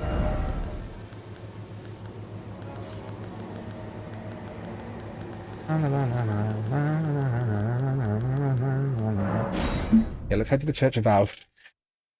Wow. This is what I mean. When you actually, like, really start looking at all this stuff, it gets so, so dark. So dark. But as I was saying with the ancestral spirits and what eventually becomes of them and the way they're kind of viewed, life imitates art. Life imitates art. Pagan values were out, you know? Pagan values were out, and heinous stuff was in. Now, sometimes when I come here, I get attacked by something. So, should we see if that is going to happen today? Nope. Okay, so here we are at the Church of Vows. Hello, my darling. Oh, he's sleeping. We won't upset him for now. But we'll just take a little seat with our gorgeous turtle pope. I love Miriel. Everybody, give me a little turtle emoji for Miriel. Now let's learn, as we are currently in Liurnia. Yes, come on, Antlers. Isn't he adorable, Meg? Miriel is iconic. So, we are on now to the First Liurnian War. This is where things change quite considerably, I think. Yes, Meg! Things start to change now. So, this says here, for some reason, my, there we go. Me up and down buttons are working. So, near Bellum Church, the First Liurnian War. Radagon's glory burns red as his hair.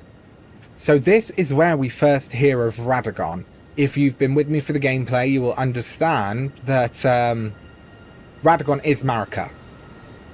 When, in what capacity, how exactly that happened, and when exactly that happened, we don't know. This is the first time, as of yet, we hear of Radagon. So, his glory burns red as his hair. Miriel, you wish to know more of Lord Radagon? Lord Radagon was a great champion, possessed of flowing red locks. He came to the lands at the head of a great golden host. Golden says it all. So, Barrier of Gold, one of the incantations of Erdtree worship. This incantation was used by the champions of the Erdtree in the First and Second Liurnian Wars. There's two of them then. Radagon joined the heroes' ranks. Right.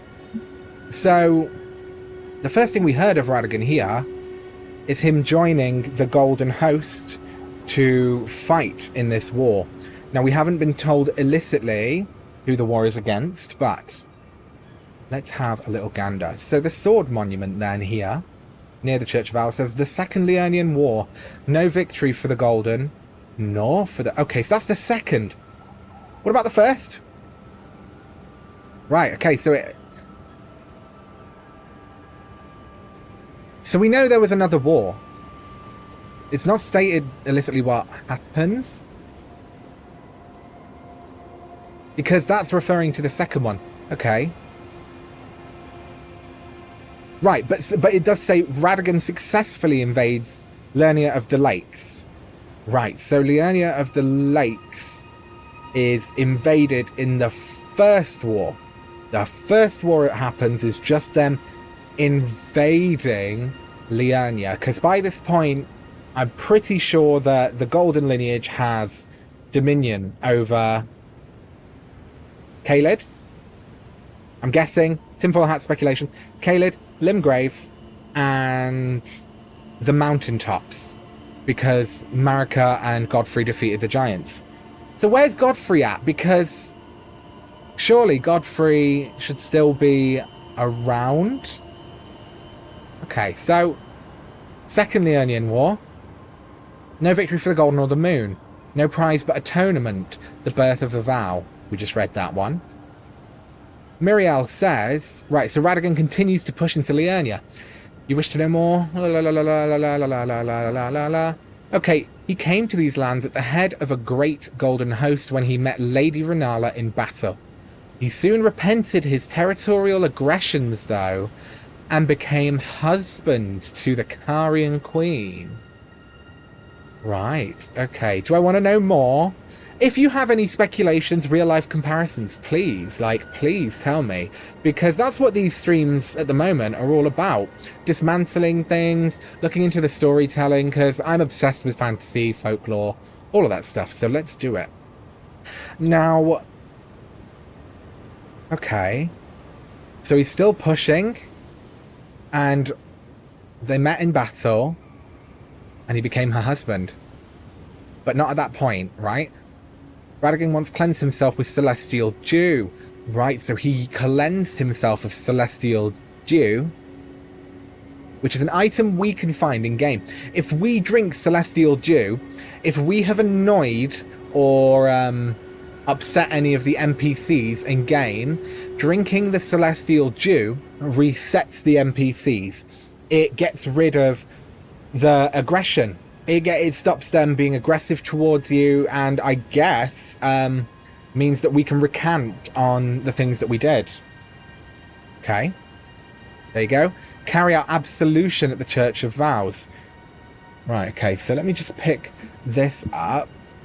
Reversing all antagonizations. So there's a stalemate against Carian and Lucarian forces. So are they battling each other then? Carian and Lucarian? Well, I guess she's kind of involved in both of them, right? So... Right. Once upon a time, the stars of the night sky guided fate. And this is a recollection of those times. So let me just... La la la la la la la la la la la. I've got too many screens. I'm getting all confused with where my pointer is, everyone. So let me just get rid of that. And we'll go over here, because here, I think, is where they were married. Well, this is at least, if not where they were married. There's the academy in the back. But this is where we atone. There we go. It's weird there's like a Nox person here as well, though. Isn't it? Nothing is... This is what I'm trying to point out as well. Nothing really is done in this game without there being a significance to it. Hey, Miriel, let's dance with our gorgeous Popey-Wopey. La-di-da! Whee! You were born to make me happy. Okay, now we're going to take a little seat with them again. Right, and let's get back on to our whole thing. So yeah, this is the very church that they're talking about. Okay, so tailoring tools made from gold. So Radagon uses the Celestial Dew. The Celestial Jujubat. Okay, let me just see if I can get this to go on top, because you keep running away. No, it's fine. So, golden tailoring tools. Radagon uses Celestial Dew to recant his aggression. Tailoring tools are made from gold. Tools brought with the red-haired Radagon when he married into the Carian line. Okay. Now these tools, the golden tailoring tools, they are the tailoring tools that can alter the most powerful garments in the game. Like the armor of the demigods, the armor of the gods. You need the tailoring tools to be able to change the armor. So... Greatsword made of light, modelled after the Elden Ring itself, the Golden Order Greatsword, forged by King Consort Radagon to proudly symbolise the tenets of the Golden Order. One of the legendary armaments. Telltale signs portray that this was once the Greatsword. Right, what? Bequeathed to him by his first wife, Renala. Okay. So this is the great sword. So she gave him a sword after they got married, I'm guessing. Dark Moon Greatsword. This is the one we get from Rani. Bestowed by a carrying queen.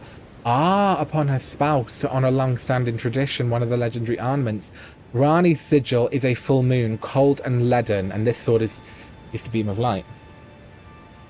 We gotta zoom in here. Do these. The sword exchange is a thing at Viking weddings. Thanks for that, Meg. I'll be including that in my table. Right. Yes, it is. Yes, it is, actually. It's something that I think actually plays into Old Welsh tradition as well, because they give spoons. Yeah, so Golden Order Greatsword. They're similar stature in that, aren't they? It seems, at least from the icon, but okay, well, I'll accept it. But they don't look all that similar, do they? They really don't look all that similar. What do you think, Miriel? Oh no, he's sleeping. I'm not gonna in any way disturb our lovely Miriel. But yes, yeah, Welsh. It's a thing at Viking weddings. Putting a link in the Discord for you. Thank you, my darling. Yeah, so if you have any resources, please share them with me. There is a Discord link in the... there's a permanent Discord link in the barcode that appears at the beginning of the stream and in the breaks, okay, as well. So if you're sat there watching at home on your screen, scan with the QR code, you'll get all of my links to support me and my general foolishness, okay? Now, when it comes to this whole sword situation... There's quite a lot. I just got a vibration. I know it. Ooh, vibrating. Okay. So very similarly how Rani gives us her sword, Queen of Caria, Miss Renala, the Queen of the Full Moon, gave him a sword. But I doubt it was in this state, the Golden Order... I doubt it was the Golden Order Greatsword when it was bestowed upon him. Because Renala is not really... entangled with that. Okay, let's read this. So, Radahn's enamoring near infatuation of Godfrey, Lord of the Battlefield, would require the Tarnished not to have come about for quite some time. Okay, it's talking about Radahn, but Radahn isn't even here yet. Radahn is one of these guys' children, so maybe we're getting onto that now. Yes, the lineage. So, the Tarnished weren't around at this time, and what better way to behold the glory of the Lord of the Battlefield than to watch your house, school, as he marches by, okay, to face the Stormlord at Stormvale. Furthermore, Blythe teaches Radahn as a stranger, even though Blythe grew up in Renala's house. Okay, so it implies that Radahn had already left the house by the time that Blythe became Rani's stepbrother, Rani's wolf. Right. Okay, Radahn has already left to become Godfrey's liar.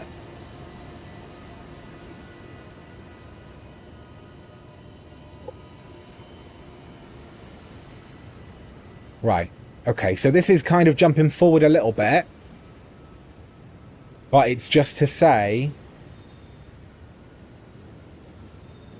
that Godfrey predates the Tarnished, but was the first, if I'm correct. So let's not trip on that too much.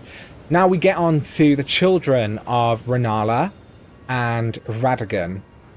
Noted usually by the red hair. That was Radagon's thing. Okay, so Radahn's red mane helm. First, Radahn is born. He's the oldest. Okay. Helm of the Golden Lion with flowing red hair. Worn by General Radahn. Radahn inherited the furious flaming red hair of his father Radagon, and is fond of its heroic implications. I was born a champion's cub. Now I am the Lord of the Battlefield's lion. Okay, so after his birth, and the mixture of the Carians and the Golden Order, Godfrey almost buffed up old Radahn. Godfrey was like, Radahn, you're a good lad. Radahn, you're my lion. You are the lord of the battlefield's lion. You are my lion, pal. You know, a symbol of regality. You are regal. You are a warrior. Godfrey was gassing him up. Clearly. So, Radahn being born, the golden lion is said to symbolise Godfrey and his beast regent Sarosh. That's why he made his all armour about it. It does look a bit like Sarosh, actually, now you say it. Radahn was naturally captivated by the lord of the battlefield. So after giving Roger the black knife print, he returns it. Lunar Princess Rani, one of the children born to King Consort Radagon and his first wife Renala, demigod and sister to General Radahn and Praetor Rykard. So Rykard was the big heinous snake. We'll learn all about that anyway. Okay, so we get Radahn first. Rykard is then born. Rani's youngest, Radahn eldest. Rykard also had a far more amicable relationship with Rani. Right, okay. So, please bear with me, guys, because I'm figuring this out as much as you are as we go through. But the storytelling's so vast, it's fabulous. So, evidence in the blasphemous claw. So they're at least talking to each other compared to Blythe. So it seems that neither Radahn or Rani, neither Radahn or Rykard really knew much about Rani's adulthood. They weren't really around for it much, if I'm correct. That seems to be the picture that we're painted here.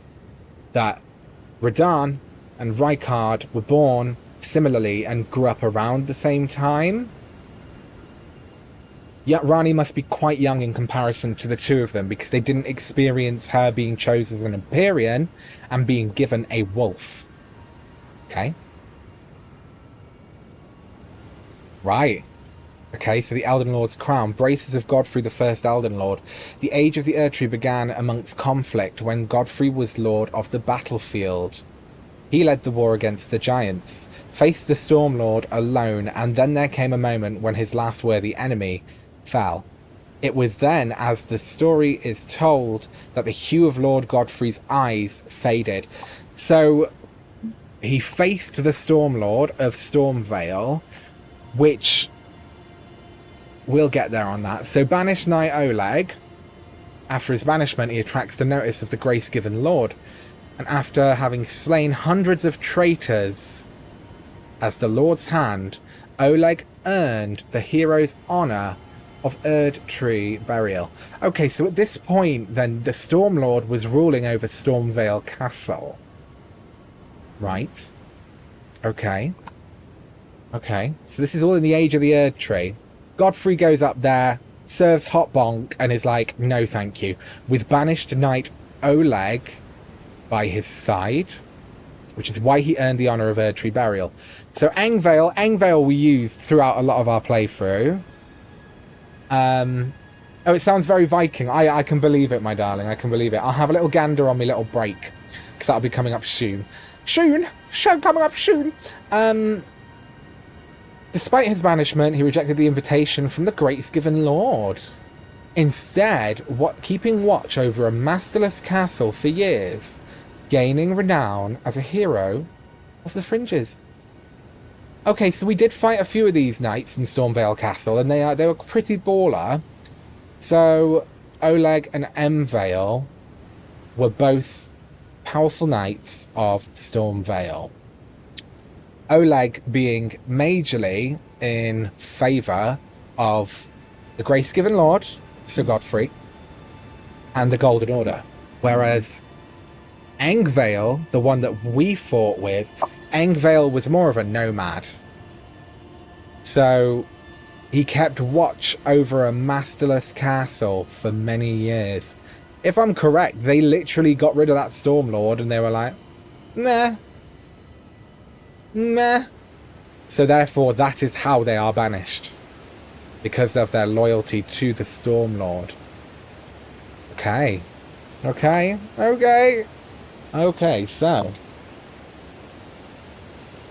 so Golden Order like Oleg, because Oleg attracted the eye of Godfrey.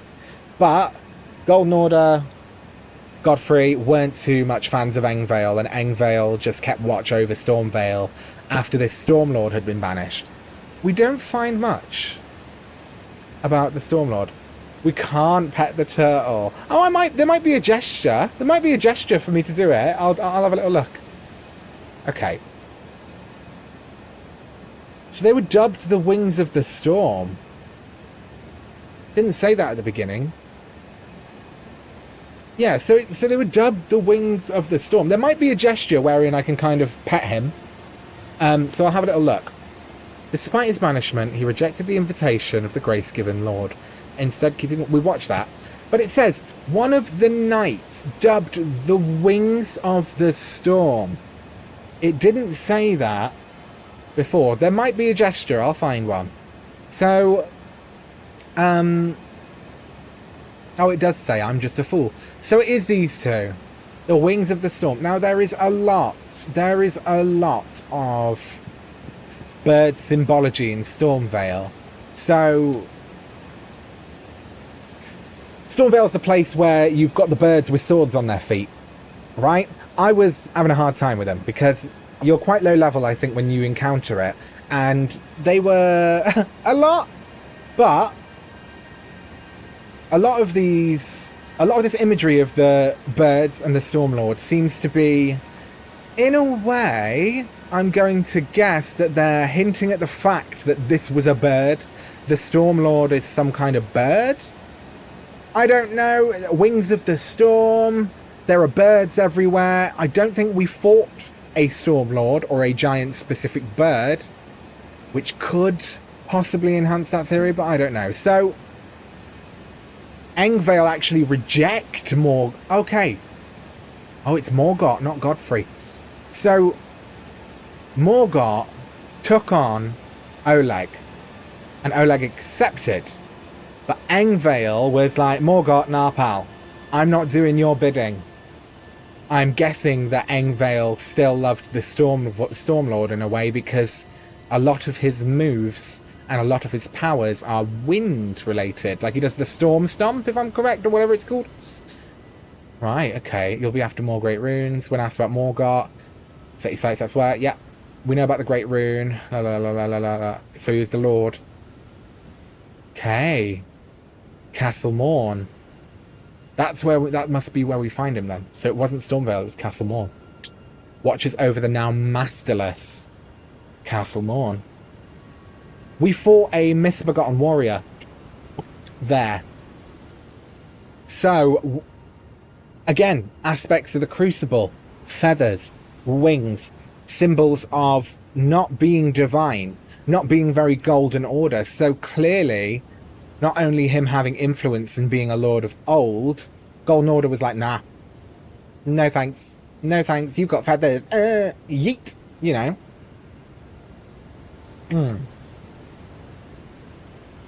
So even though technically this is the age of the Erdtree, it seems that Morgott, Godfrey, Radagon, Marica are still going. You also have another that's ocean themed, oyster ruling the house. Love that. So there is this theme of birds in Elden Ring, where birds are supposed to be bringers of death. And there is, hold on, let me just, because you've brought that up, no, let me, remind me of birds. I'll come back to birds. Let me just get through this. Okay, so, Sword Monument. The Siege of Castle Morn. A lone hero fights for his vengeance, only to fall at the hands of Lord Godfrey. So, killed the Stormlord, and he was trying. Twin birds. I'll show you now. Right, okay, so Engvale basically fought for his vengeance, for his lord being killed, only to fall at the hands of Godfrey. Heinous. Right, so what I think we're going to do, actually, is I'm just going to pull that item up, Meg, because that is something that I think might help you out as well. So in Elden Ring, birds have a lot of symbolism in a lot of ways. Let me just pop up inventory. So there is twin bird items. I also have a weapon from some of the death birds. that I can show you. There's a shield, twin bird shield. I'm so awful with this. Here we go. Yes, here we go. So, the twin bird kite shield. The twin bird is supposed to be the envoy of an outer god and mother of the death birds. At dwindling levels of HP, this shield boosts both attack and defense. And you can see there, like 2 opposing birds. I think there are other things as well. Let's just have a little gander. I think there's other things that, I think weapons or swords or something that depict the twin birds. Are there any here? Crucible feather. Said to have grown on the human body long ago. Improves the effectiveness of dodge rolls, but increases damage. A vest of the Crucible when partially of devolution. It was considered a signifier of the divine in ancient times. Increasingly disdained. Right, we know all that. So, I'm pretty sure there's a sword. A twin bird sword or something. Where is it? Scorpion Singer, Reduvia. Short, Weathered Stray. No, Lord Sorn. Is there anything to do with feathers or birds? No. Mickelan Knights. Warhawk's Talon.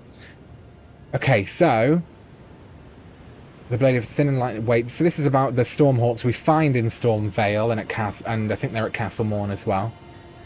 Okay, so is there anything? I think there may be something about the birds. I'm not sure. This is something we get from the Deathrite birds. This is their weapon. It's a very good weapon. So the birds are graveyard firekeepers. It said they rake out the ashen remains of the dead from their kilns. So the death birds are almost like the equivalent to the Grim Reaper in a time before the Golden Order in the Erdtree. So hold on. Grafted blade. Now we were talking about grafted, weren't we? We're also on about Castle Morn. A revengeance weapon. It's burdened with the oceans of anger and regret. A lone surviving champion from a country now vanished was so determined to continue fighting that he claimed the swords of an entire clan of warriors. So there you go, like Godric, who grafted all those people onto himself. Clearly, this is a legendary armament in the game. It's very powerful. So once again, we have the idea of grafting to take something's power from it, or grafting to make something more powerful, like grafting swords onto the feet of baby birds. Deranged. But is there anything else as far as Serpent God, Wing of Astor, Eclipse, Onyx Sword? I'm just going through it all because is there anything else about Twinned Knights? No. No. Gargoyle Magic, Twin Blade? No. I swear there's possibly... Is it an axe or something? There might be something else to do with the birds. Birds. There's a lot of bird symbolism, and I feel like now's a good time to kind of have a little look at it because a lot of this is to do with the Stormlord.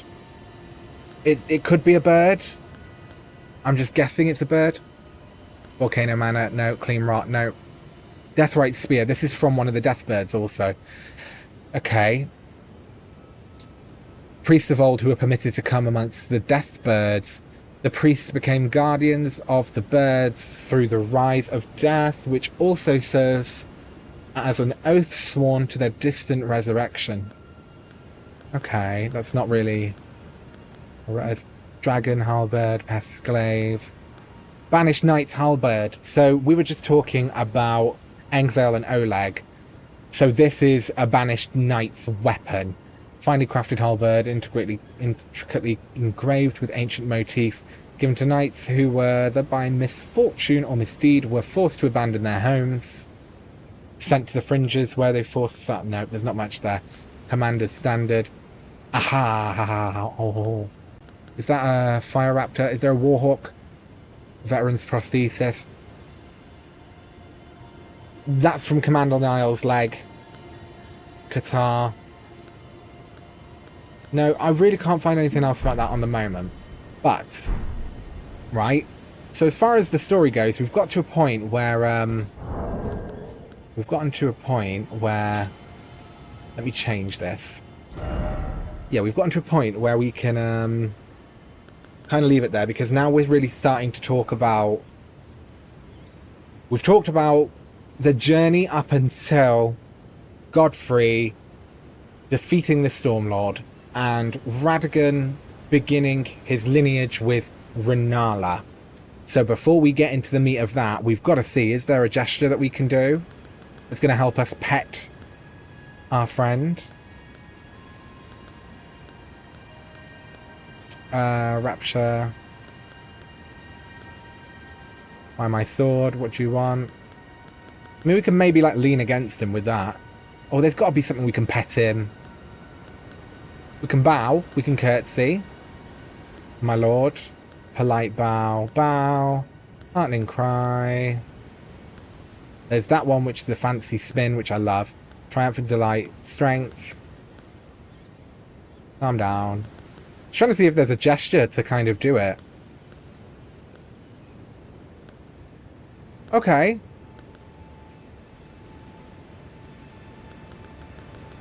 We need to report this crime to the game devs. We must pet the baby. Agreed. What I'm going to do, I think maybe, let's try this. Let's try this. Let's try point downwards. If I come over here.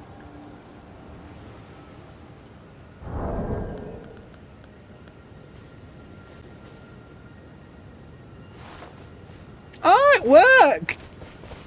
Who's a good boy? Good boy. I love it! I love it! Hello, good boy. Good boy! Oh, I love it. I love it. I love it. I'm keeping that. I'm keeping that in my inventory. Erudition, I ain't using it again. I think we're going to go for a nice little sitting sideways moment, perhaps. Yeah, let's do a little sit sideways. Go sit with our pal. Let's face here. Oh, I'm so obsessed. I'm so obsessed with this. Right, okay, hold on. Let me come over here. And we're going to sit just in front of the goodest boy in the lands between. Because he deserves it. There we go. So, I am little antler wench, and this is my glorious turtle. Tortoises are such lovely creatures. They really are. I love the fact that they're drawn by magnetism. Like, my sister had a little tortoise, and he always used to hide by the plugs. Because they like the plugs. They like shelter, and they like the electric current. It like, diverts them to it. Because that's how they find their way, when they're born, back to the sea. Magnets. Right. Anyway, everybody, on that note, we are going to take a very short little comfort break. So go and grab yourself a fresh beverage, all of that good stuff. If you haven't already, check out the QR code, get involved with the Discord, support me over on Instagram, support me in any way you like to, my darlings. And I will be right back.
You're right.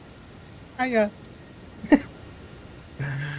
Guess who's back in the house? Me, I'm back in the house. Yes, I am, because I'm back in the house. Yes, I am. Yeah, I'm back in the house. I didn't know if I told you, but hi, welcome back. I hope you had a nice little break. And you're ready to carry on, because it just keeps coming. It just keeps going. It literally does not stop.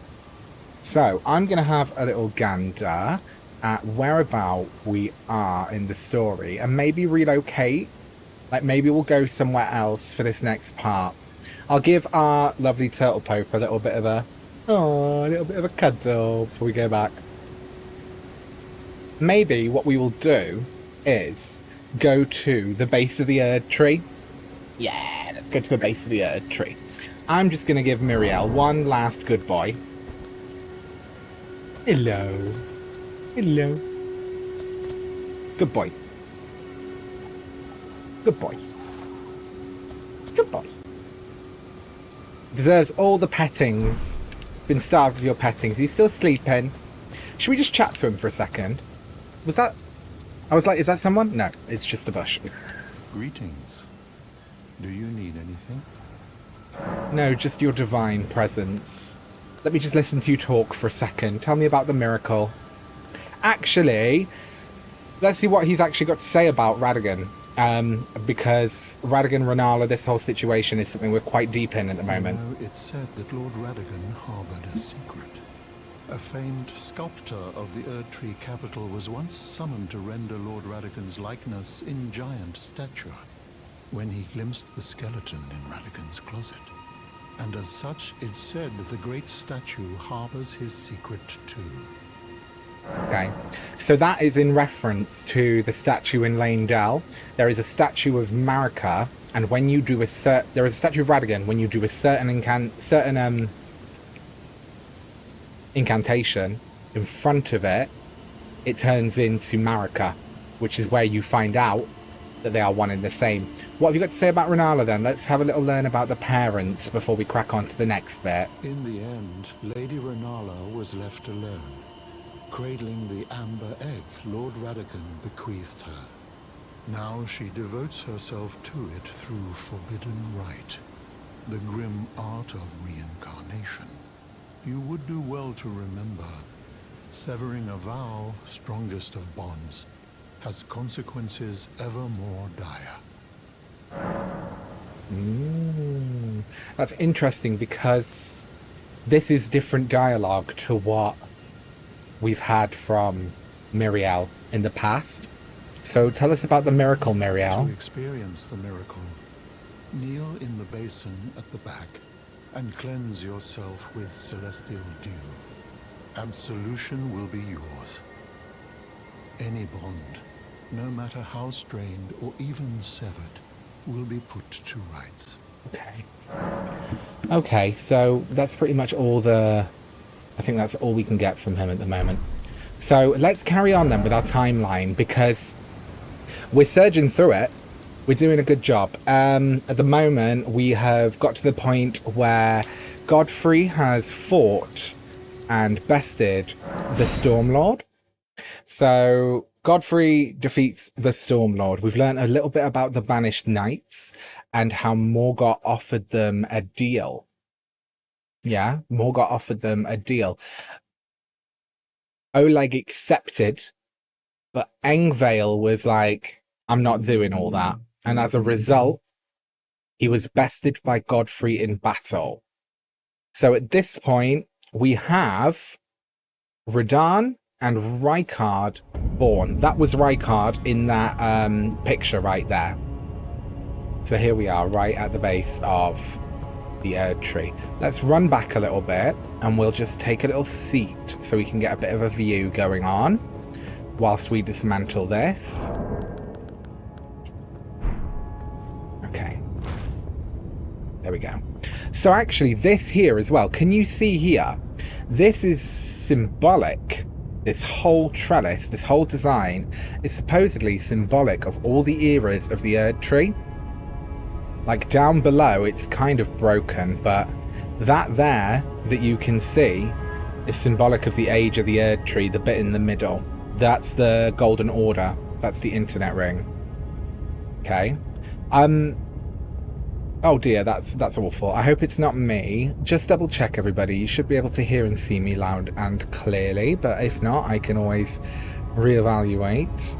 There's nothing worse than flagging internet, is there, Neil, honey? There's absolutely nothing worse. Okay, so let's go back into our little dissection of this story. So, yes, as of this point, we have Radahn and Rykard, born from Rennala and Radagon. They are the first two in their lineage. So, at this point, Stormlord defeated, etc., Radahn travels to the cellular town of Sorcery. You've had more dropouts than your local college. Oh goodness, I know how that feels. You're speaking to a dropout. A gravitational technique studied by young Radahn. His master was an alabaster lord with skin of stone. We fight one of these alabaster lords, I think, or I don't know. Is it something else? Either way, there's not much about these alabaster lord guys, but his master was an alabaster lord with skin of stone, and he mastered gravity sorceries. I thank you for your tutelage, for now I can challenge the stars. He learns gravity source. Yes, we do fight an alabaster lord. I remember him. Them. Also, okay, the Red Lion wielded gravitational powers, which he learned in Celia during his younger days. Right, okay, so Celia seems to be a bit of a hub for, like, heretical, not heretical sorceries, but sorceries that aren't necessarily revered by the Raya-Lucarians. They're not necessarily revered by Rennala. So, to round up an entire nomadic population, Leyndell needs full or nearly full control over all lands. Morgoth would not have this level of territorial reach till after the Stormlord is defeated, right? So that's why Godfrey went and did all that. Okay. Yeah, so he's the Grace Given. He's the Lord of Leyndell, but he is not Elden Lord. He is not the Elden Ring. He does not have dominion over the Elden Ring. He's simply the Lord of the forces of Leyndell. Okay. So, Morgoth the Grace Given believes an accusation against the nomadic merchants and buries the entire clan below Leyndell. Well, we saw that. There was a bit, if you remember, where I had to jump and fall down loads of things, and there were all of these guys, like, entrapped beneath the capital. So, member of a tribe entombed in the earth so as to bury the maddening disease that followed them, which is the frenzied flame, if I'm correct. Able to admit, yep, terrible flame of frenzy from his eyes, but has low HP and is frail, unable to take much in the way of punishment. Chapeau of the nomadic merchants, decorated with tiny gems. Oh, with tiny gems. Yeah, they are, aren't they? In a wide spectrum of colours, these merchants once thrived as the Great Caravan, but are being accused of heretical beliefs. Their entire clan was rounded up and buried alive far underground. Then they chanted a curse of despair and summoned the flame of frenzy. So at the bottom of this chamber is where we find the Three Fingers. The Three Fingers are almost in opposition to the Two Fingers. They're ruled by the frenzied flame. Right. So, there's no item description or NPC dialogue that specifically states when Rani is born. It's only inference we can estimate the time of this event. Given many of the item descriptions and NPC dialogue, it can also be inferred that Carrion royal line is matriarchy. Yes. Matriarchal society. Live. Radagon married into the Carrion line, but not the royal line. Okay. He was not royalty, but he was married to the queen. So, tailoring tools, blah, blah, blah, blah, blah, he married, yeah. Roger, Luna Princess Rani, blah, blah, blah, blah, blah. Demigod and sister to General Radahn and Praetor Rykard. But we're assuming in the timeline It happens at a similar time, if not just after the nomadic merchants are imprisoned. Right, okay. So, Renala, Carrion, Queen. Oh, little... I'm going to have to... Right, we're getting into the Welshies now, so I'm going to have to do it. Oh, little Rani, my dear daughter, weave thy night into being. Very that. Oh, little Rani sounds as though she is the youngest of the three. Yeah? I would guess so, based on the fact that Rykard and Radahn don't really know much about Rani's adulthood, and they were kind of already gone by all of that. So, Rani sigils full moon, cold and leaden. Yep, we know that. Carrion filigreed crest, a talisman adorned with the royal crest, an honour said to have been once awarded to Carrion knights who served as direct retainers to the kingdom's princesses. Now there is only one princess, Rani, daughter of Renala. Note, and what of the kingdom's princes? Good point. They both seemed to have a pretty ill-stricken fate in a way. I suppose that's up to interpretation in itself, but the women are top dollar. They are royalty. We don't really... Let me go back up. Do we really see Rykard and Radahn noted as princes? We get the Star Scourge Radahn. Let's go all the way back up. So Radahn we get noted as a champion in a way. The lion. Are they even noticed as princes? Luna Princess Rani. But it doesn't say that about Renar. It doesn't say that about Rykard or Radahn. Okay. Helm. Yeah, it doesn't really note them as princes at all.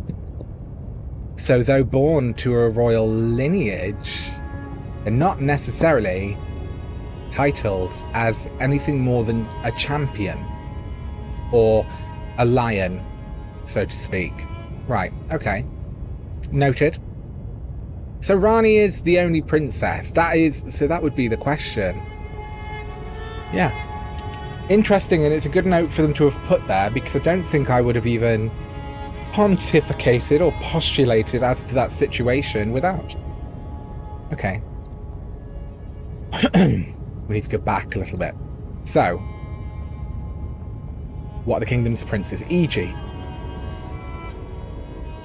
I think Rani means queen in another language.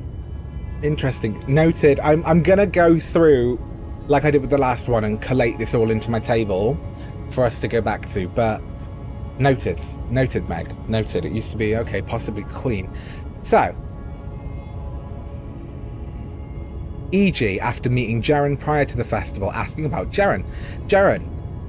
Now, that's a name I haven't heard of for quite a while.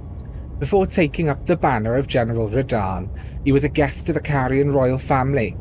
The fate of the Carrion royal family is guided by the stars, as is the fate of Lady Rani, first heir in the Carrion royal line. But General Radahn is the conqueror of the stars. Okay, so what's it saying here before I carry on?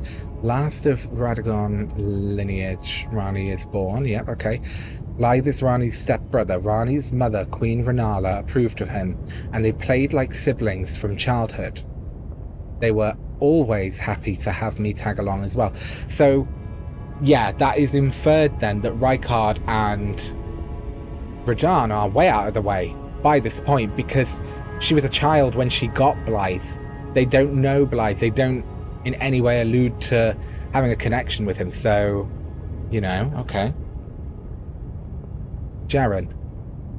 Castellan Jaren of Redmayne Castle. Well, I haven't heard that name in an age. Okay, so before knowing Radahn's death will unlock the stars and asking about E.g. Well, I haven't heard that name in an age. Then you must serve Princess Rani. The next time you speak to E.g., tell him this.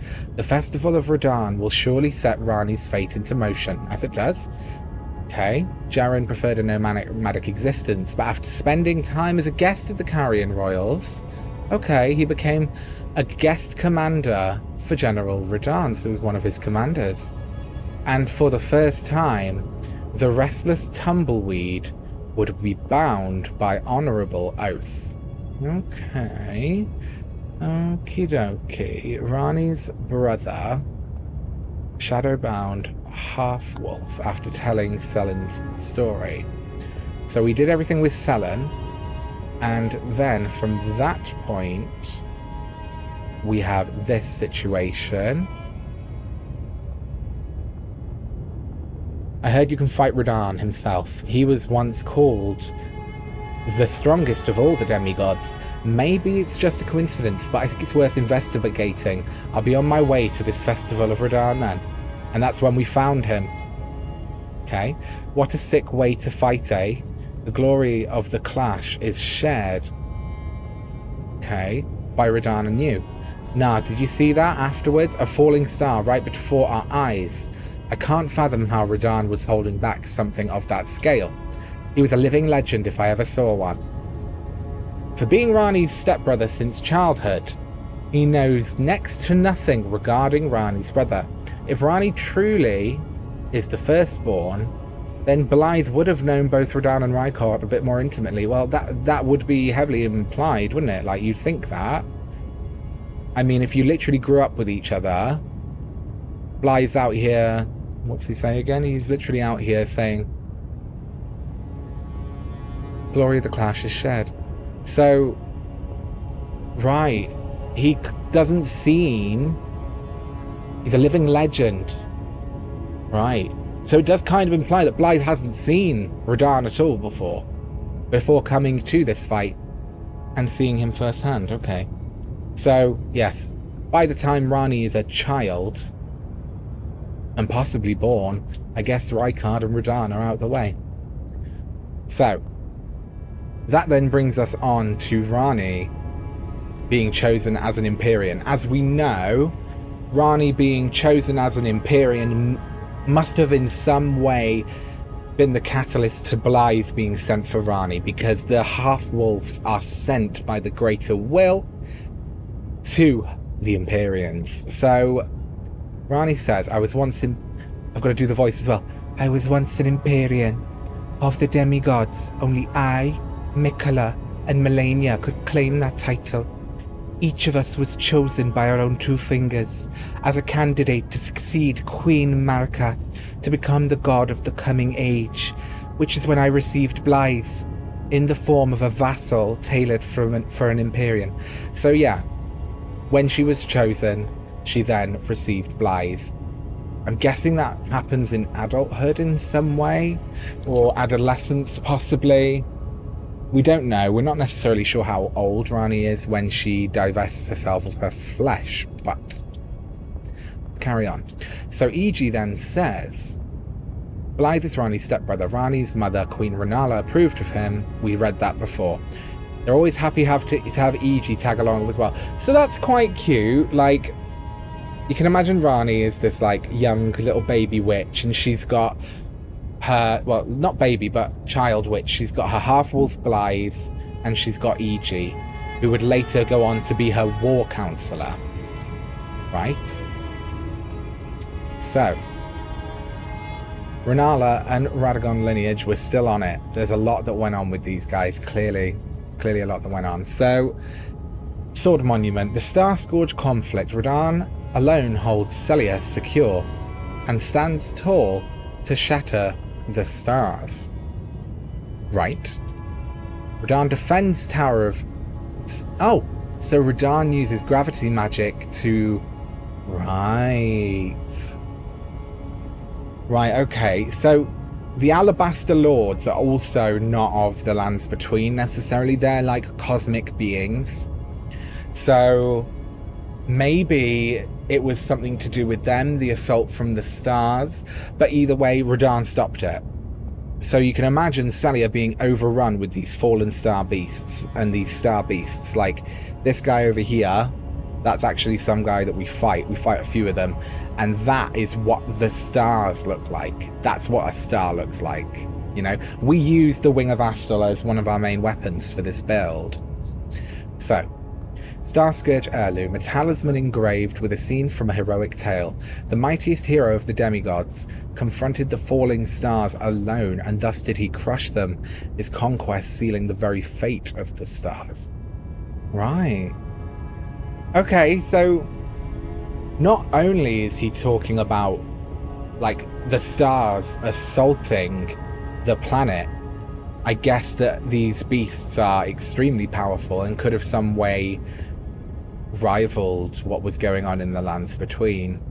So Radahn not only fought off the star beasts, but held the stars in stasis to dictate that fate not happening. They didn't want the stars to move forward with their assault, and he not only defeated the stars, like Astel, but he held back the stars in the cosmos. Okay.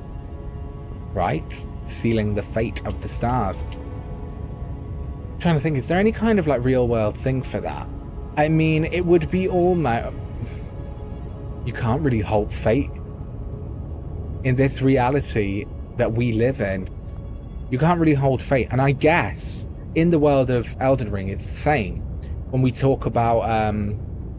let's go back here for a minute. So when we talk about the One Great, we talk about the laws of causality. No matter what happens, regression is the pole of meaning. All things yearn eternally to converge. So no matter what Radahn was doing, it was going to be temporary.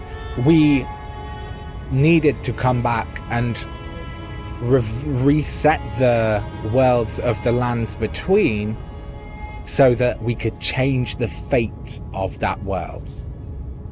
Because, you know, equal and opposite reactions, regression, causality, everything wants to balance. So, after that point, Radahn is now General Star Scourge Radahn. He's gone from being a mere champion to staking his own claim, really, as a great warrior, being able to hold back fate. So, Jaren, okay, seen that. So Jaren becomes a guest of the Carrion Royals. Right. Or taking up the banner of General Radahn, who is the guest of Carrion Royal family. Fate of the Carrion Royal family is guided by the stars, as is the fate of Lady Rani, first heir of the Carrion Royal line. But General Radahn is the conqueror of the stars. Right, okay, so though he was in a way, though he was a guest, he then became Radahn's champion. So Rani must have knew him. And... right, okay, let's just reserve judgment. So, comes guest commander.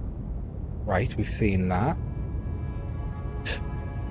And for the first time, the restless tumbleweed would be bound by honourable oath for being... okay. He was a nomad, a restless tumbleweed. I mean, that's a pretty good picture to paint. So, after all this, that's all about Jaren being chosen.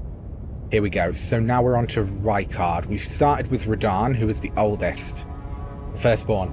So, no item nor NPC dialogue mentions when this event occurs. We only know that Rani and Rykard are still amicable with each other, evidenced in the blasphemous claw. If Rykard and Rani grew up relatively close to each other in age, they would have more time to build a relationship. Unfortunately, neither Rani or Blythe mention Rykard, nor does Rykard mention Rani or Blythe.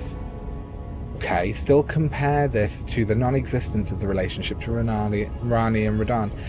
Okay, but it does say that Rani and Rykard's relationship was somewhat amicable. They had some kind of link or understanding, I'm guessing. Let's find out.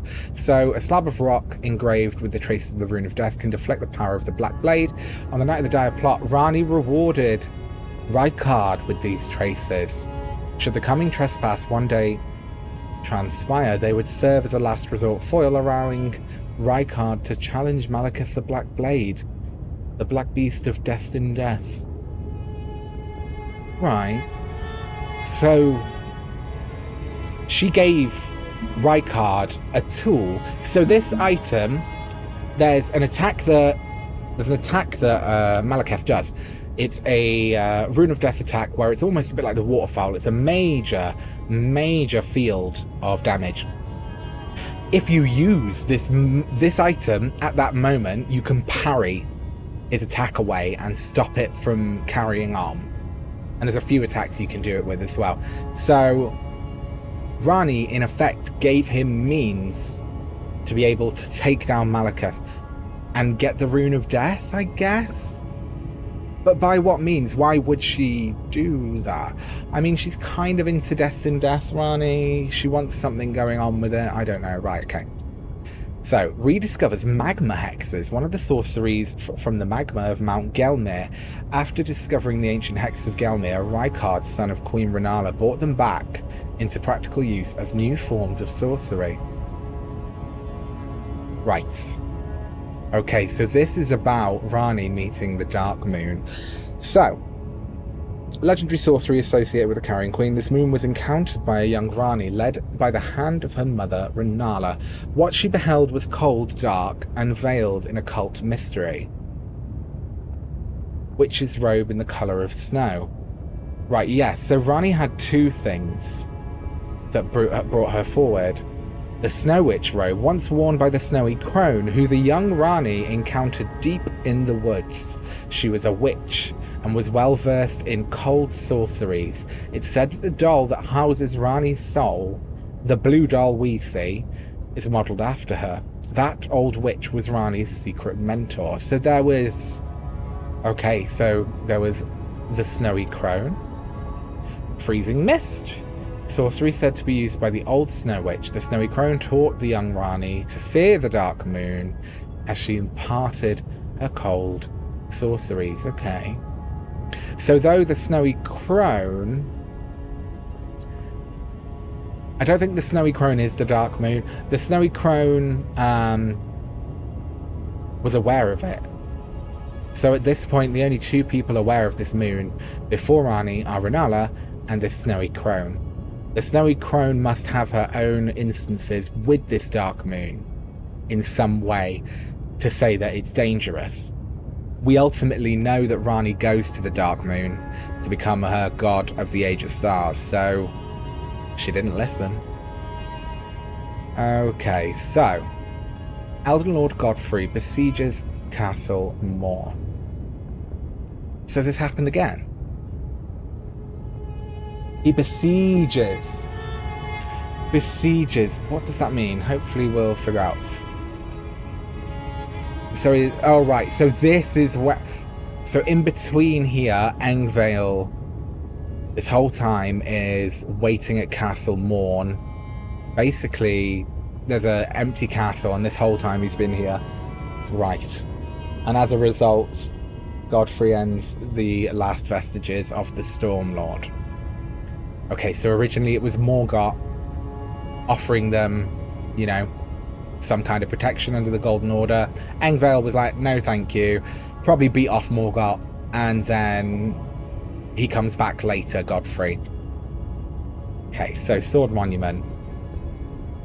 He marches north from Castle Morn. Okay, at the end of his campaign, his golden army's unvanquished and unbowed, yet finds grace lost, tattered and faded. Echo of Queen Marica from Melina.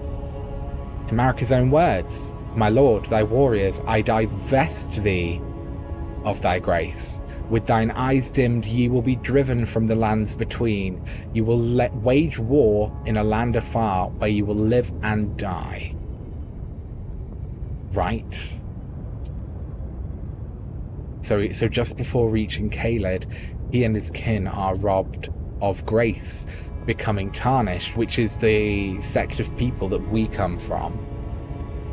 Okay, so he divested himself of kingship and became the simple warrior Horalu once more. Almost like he does in the fight that we have with him, I'm guessing. Right, okay. Elden Lord, braces, he led the war against the giants, faced the Stormlord alone, and then came a moment when his last enemy fell. Marica, what a fool! So Marica is basically, I'm pretty sure that she chooses who sees the guidance of grace. It's on her as the goddess of the greater will. So she has this such a consistent theme of using people until they're no more use, in a way. I'm guessing. Obviously, we do find Godfrey here, where we are on the map now. We find him here, and we fight him before we enter the Erdtree and get to the Elden Ring. But what cow? She literally does. So who's she done it with so far? So far, Marica has used. We know she's using Marica. She's now using her own child, who she imprisoned beneath the earth to fight her wars for her. Anus. He loves it, but at the same time, he probably knows that to go against or in any way to have a will that does not benefit Marica is a problem. Wow.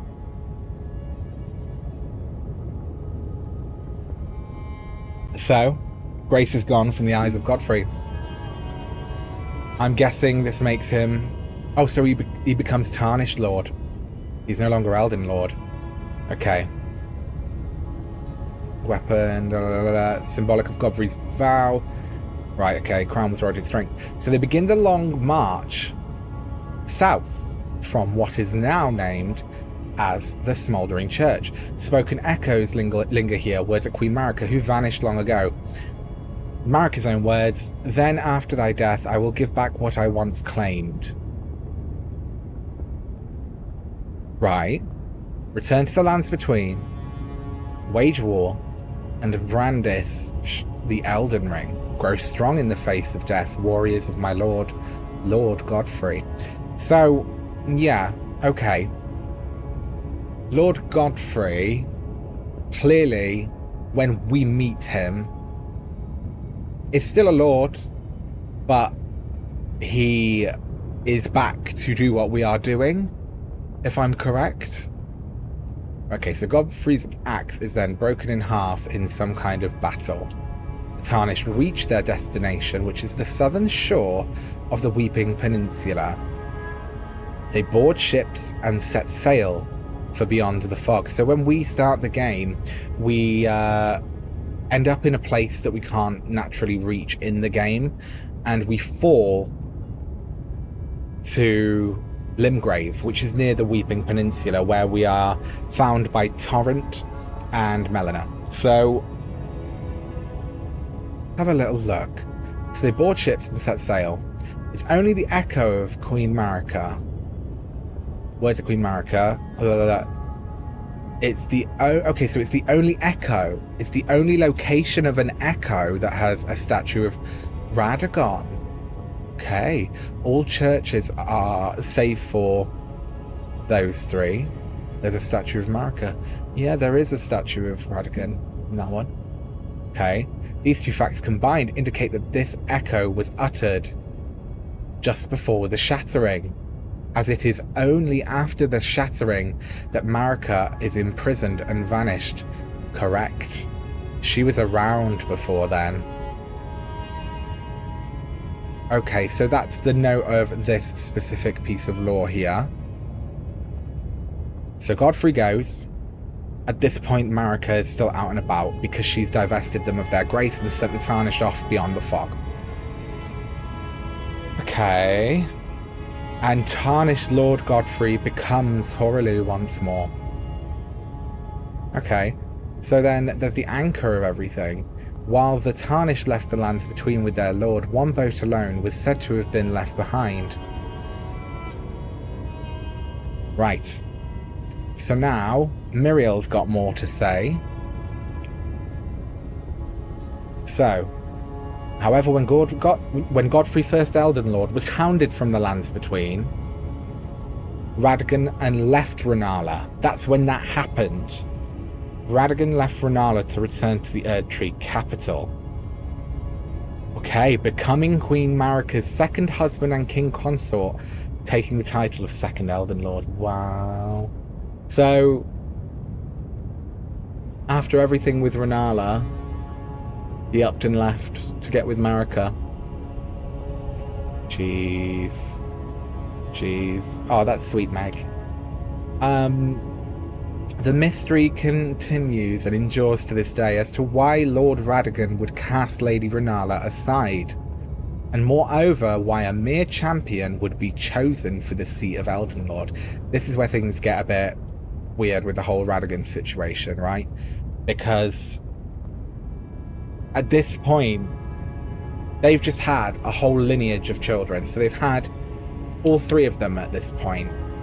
And then Marica, who we later find out is Radagon, Marica makes the choice to be like, you know what? Bye, Godfrey. Goodbye to my Elden Lord. Godfrey didn't seem to do anything wrong. But for some reason, as far as we know, but for some reason she divests Godfrey and the Tarnish of their grace and says, you know what? I'm gonna try something new. So we know eventually they are the same person in some semblance. But at this point, they are living almost two separate lives. Now, this is where it begs the question, did they fuse at this point? You know, is this where they become the same person? Or were they always the same person? Because he first shows up at the First Liurnian War. But are they the same person at that point? Oh, I don't know. Sadly, her heart was broken when Radagon left her, and when the Academy rebelled against the Royals, she was locked away in the Grand Library. In the end, Lady Renala was left alone, cradling the amber egg Lord Radagon had bequeathed her. She now devotes herself to it through Forbidden Rite, the grim art of reincarnation. You would do well to remember, severing a vow, strongest of bonds, has consequences ever more dire. Right, okay. So he gives her the amber egg, which, if I'm correct, is the rune of rebirth. That was a gift. He gives her an egg as a gift. Hello, Neil, darling, welcome back. Yeah, so he gives her this egg, and he's like, you know what? He's like, sorry, Renala, I know we've been married all this time, but here's a magic egg where you can give birth to things over and over and over for the rest of your life. All of your subjects hate you. We're going to lock you in the library. And I'm off to marry the god. They've just had 3 kids. Oh my gosh. Life imitates art, imitates life. Welcome back, Neil. Pleasure to have you. And all you watching out there, pleasure to have you as well. If you haven't already, give me a thumbs up. We are dismantling all of the lore, and it's a lot. It's a lot, but we're getting there. So, shattering her heart. It broke her, robe indicating the highest order of sorcerer. When Renala, head of both the Academy of Raya Lucaria and the Carian royal family, lost her husband, her heart went along with him. And then those at the Academy realised that Renala was no champion at all. So the reason that she lost her influence and power was because of how much this broke her. It literally broke her. And then she was imprisoned by people who once revered her. Brood prasmatism is a strategy. Oh, that's interesting. So the Cuckoo Knights serve the Carian royal family, if I'm correct. So, employed by some species of cuckoo birds, the cuckoo birds deposits an egg into its host nest, which then incubates and feeds the chickens that hatches, the chicks that hatch, even at the expense of its own offspring. So at this point, it would probably be implied that Renala she was so broken by this in a way that she neglected her children, she neglected everything in favour of this egg that kept her there. That's really interesting because, like I say, the Carian royal family are associated, if I'm correct, in some way with a faction named the Cuckoo Knights, and they are ballers. Absolute ballers. Okay, so they grow faster than the other. Thank you for this little nugget of lore information, Meg. They grow faster than the other babies, and sometimes the baby cuckoos toss the other babies out of the nest. Well, that is so accurate to this, isn't it? Jeez. Okay, let's go then. So, sadly, her heart was broken when Lord Radagon left her. Yeah, read all that. So, rebels against her. They didn't just lock her away, they literally rebelled against her. Yay, random bird knowledge. 10 out of 10. So, we've read that one. Cuckoo, here we are. Here we go. So the Cuckoo Great Shield, metal great shields, painted with a peering cuckoo, carried by the enchanted knights sworn to the academy, boasting high magic damage negation. This shield is used to hunt down mages. Our enemy is none other than Caria itself. That's so interesting. Okay, so Raya Lucaria then declare war on the Carians. Ritual Blade, the glintstone Chris, once presented to Leyndell by the Academy of Raya Lucaria to celebrate their newfound peace after the Second War, I'm guessing. Though the weapon is embedded with precious glintstones and features Erdtree ornamentation, the undulating blade is symbolic of an ancient ritual. To give some context, the Chris is given to the player after assisting Selen, long after the Shattering. It's been sitting around at the Academy since its initial presentation. Perhaps I'm jumping ahead, but there's a symbol of my allegiance. Here is a symbol of my allegiance and the Academy's. Wow, okay, so then Raya Lucaria swear allegiance to Radagon. Wow. Wow, so they must have seen Radagon's power and influence and been like, you've literally managed to completely unfound the situation we were in. Therefore, like, we'll do what you want. I'm guessing, that's the vibe I'm getting. I don't know, sound off down below if you disagree in any manner. I'd love to hear it, but I think that maybe that's a good ploy for it. So, yep, okay, so we know this from Lady Renala. You agree? Yeah, it's got to be Mega, or something similar at least. So, Scholar's Armament, I think we've read about that. You agree? Same, yeah, it's got to be something similar along that. They must have been like, alright. Alright! I suppose he already had a lot of ties with them anyway, because he was around. He was around. So, we should learn a bit more anyway. Talk to the Knights of the Cuckoo. Ah, so the Scholar's Armament was from the Academy. Right. Taught to the Knights of the Cuckoo by the Academy's payment for their contract. Okay, so maybe we learn about the Cuckoo a bit more here. Raya Lucaria. So were they mercenaries? Okay, so Raya Lucaria hires mercenaries to wage war as they please. Raya Lucarian soldiers, consisting of 2 disposable foot soldiers and their superior. They were known as the Cuckoos. There we go, full circle with the cuckoo bird. They were given free rein by the Academy to wage war as they pleased, and they were infamous for their rapacious ways. So, what was kind of in Renala's age known as the Carian Knights, which she used in the war against the Golden Order, this new wave of knights that swore allegiance to Radagon after the imprisonment of Renala were the Cuckoo Knights, which makes so much sense. Now when you drew that comparison here in the chat about the fact that cuckoos will find a different bird and give them an egg when they leave, and therefore that bird will then neglect its own eggs because the other ones grow quicker. Wow, okay. So it's a symbol of that. The cuckoos swearing their allegiance, you know, regardless of what Renala's done. It's similar. Again, the image of the cuckoo. Hi, Radagon. More exciting. Goes the other way, doesn't it? As we talk about his influence growing, it's quite interesting. So, armor worn by the Raya Lucarian Knights. Oh, there we go. Cuckoo Knight armor. Perhaps the bird's shrewd gaze and expression of their refusal to be mere servants of the Academy. Okay. Surcoat depicts twin cuckoos. To a glintstone sorcerer, the body is a transient thing. The cuckoo alone knows its significance, yet watches over it all the same.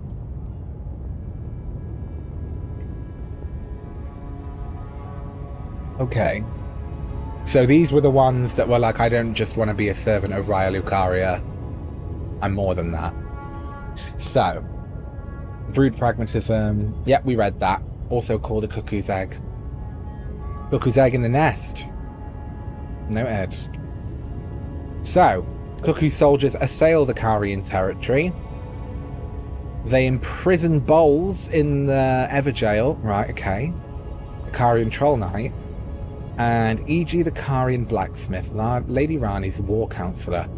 Brave Tarnished, a word of warning if you please. This territory once belonged to the Carian royal family, though the manor lies not far beyond this point. When the Ryalu Kari Academy turned on the Carians, the Knights of the Cuckoo descended on this tract. After levelling it, they carried on to the manor. The Carians were taken off guard, but their strength had not waned, and they repelled the Knights' onslaught by conjuring an enchanted snare that remains potent to this day, which is actually kind of heinous, because when you go up there, you're trying to get to the manor, and you're just being showered with glintstone from the sky. It's hateful.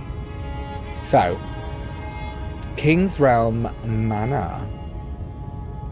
Attempt. What's the King's Realm Manor? Who is she? Oh, it's a ruin. Oh, of course. Flattened. Right, okay. Seeming bare. Well, it was flattened, girls. Flattened by the cuckoos. Got flattened by the cuckoos. I went out, got absolutely flattened by a cuckoo bird. Steaming. Okay. So the Carians were taken off guard. Right. Known for its vast forest and ever-present fog sinking into the lake, that's Liurnia. The western coast has always been closely associated with the Carian royalty. So these guys attempted to attack Caria and got... Oh, that is exactly what I was talking about. Loads of glintstone just falls from the sky. So Renala kitted that place out before she got out of there, bless her heart. And I don't blame her. So, the resting place of the contemptible cuckoos, lost in the siege of Caria Manor. Right. Okay. So the cuckoos thought they were it. They thought they were it. They really thought they were it. And then they just got obliterated by the Carian defences. And they blew up their little castle as well. Hateful. Okay, so... No.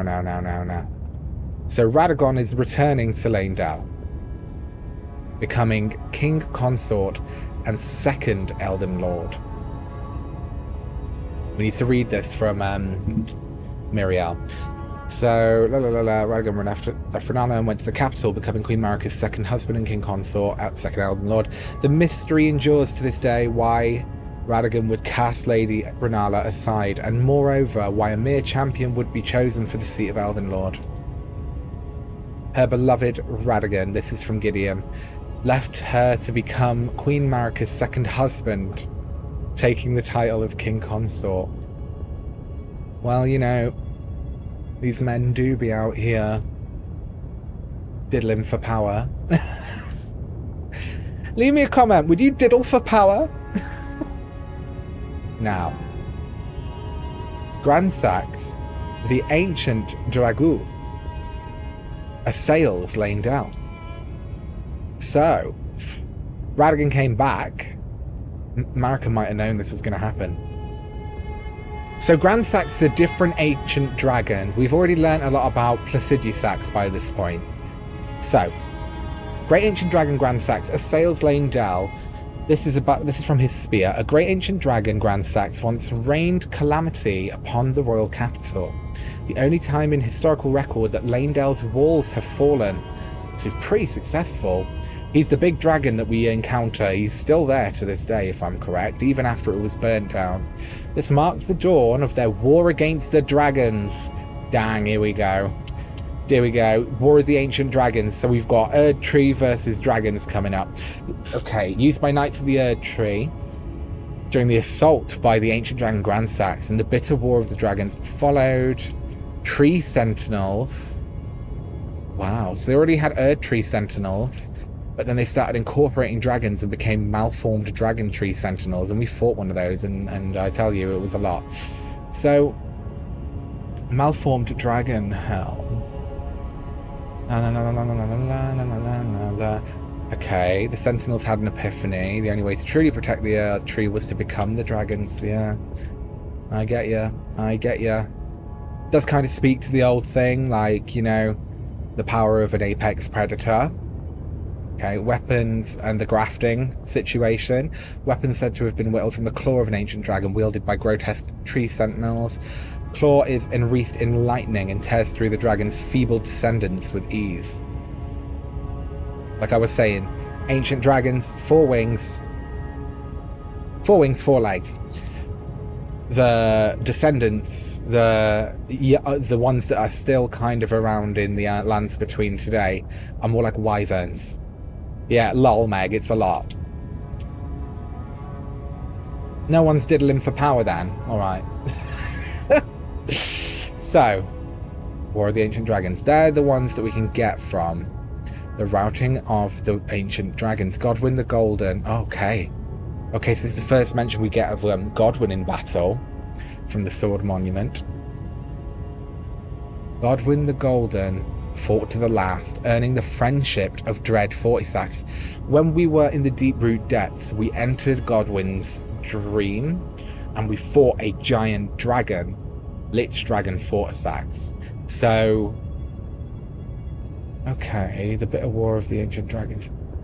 Maybe we'll learn a bit more about that soon, because that is the first we get noted.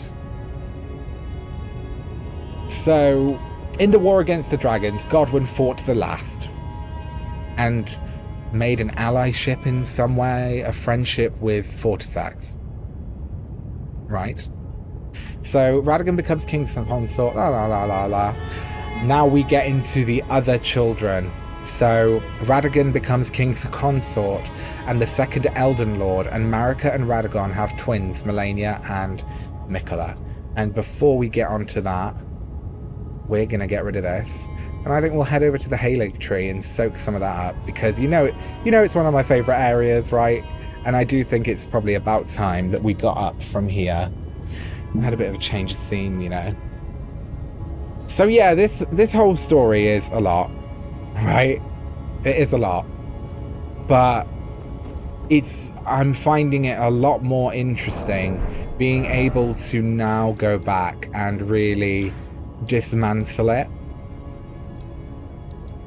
because I feel like in order to make a kind of like a good role play, out of this, we need, I'll go to the Erdtree Town Plaza. Yeah, in order to kind of make a good role play in a world like this, you kind of need to be aware of all of the different facets of it, and the story here is so vast and so deep. It's really interesting, and it's been really good being on here with you lot, actually, and talking through. Don't come for me. Right. I've come here because I think it's symbolic of what we're about to get into. I don't think anything can get me from here anyway. I'm going to chance it, because I want these guys here. Let's chance it. So, this is where we start to get in to the next lineage of gold, so to speak. So, Marica's next children. I am kind of slightly nervous, because I feel like I can hear people pitter-pattering around. Let's just... I don't think anything's going to come for me. I think what it is these guys up there, these misbegotten, but they haven't got any wings. I feel like he's just mad at me for some reason. Maybe, you know what? Can I take him out? Yeah. Let's have it. So yeah, here is, behind me, this is a statue of Mikola and Melina, who are going to be key to this next little bit of storytelling that we're going to do. Excuse me. Might help if I actually had the spell I wanted. Have it.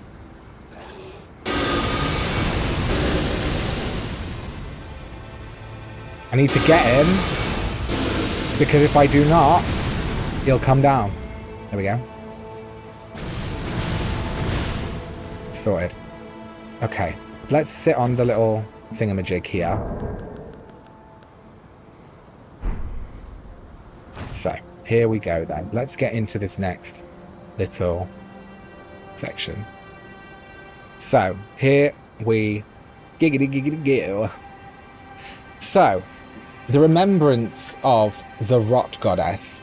This is all about Radagon becoming king consort, and Marica and Radagon having twins, Melina and Mikola. Melina and Mikola are both the children of a single god. As such, they are both Empyreans, but suffered afflictions from birth. One was cursed with eternal childhood, and the other harboured rot within. Gowry's dialogue says they were blessed with twin demigods, and Melina was one of them. She was born Empyrean, carrying the scarlet rot. In the age, an Empyrean is no mere demigod. In the age of the Elden Ring and Queen Marica, the precious Empyrean was born, a new god to forge a new order. Since Melina fought Radahn and the great scarlet flower blossomed in Aeonia, I have dedicated myself to her, this is Gowry, and to the resplendence of the order of rot, the cycle of decay and rebirth. So Gowry is the one that helps us with Millicent, with getting the needle, Mikola's needle, to help. I don't know if it's Mikola's needle. I think Mikola did make it, but Gowry gets us to help Millicent because she is afflicted with the rot. But he sees it as something divine still, clearly. Once again, talking a bit about the way that worship was in the old days, we know that the old dynasty and all of that was very much rot-centric. They had the rot god down there. It was a whole thing. So the surcoat, this talks about Mikola growing the Halig tree. So the surcoat bears the crest of the Halig tree. Though watered with Mikola's own blood since it was a sapling, the Halig tree ultimately failed to grow into an Erdtree. Right, let me, whilst I'm here, I'm gonna go down here, because what we're gonna do is head to Melania's boss room, where we can actually see where this was all happening and what was going on. So we need to go all the way down. Hellfire in a wall. Halig tree roots. I think it is here. Just double check. Drainage channel. Prayer room. Melania. Okay, so down here is where we fought Melania. And we can see the site where Mikola was doing this and growing the Halig tree.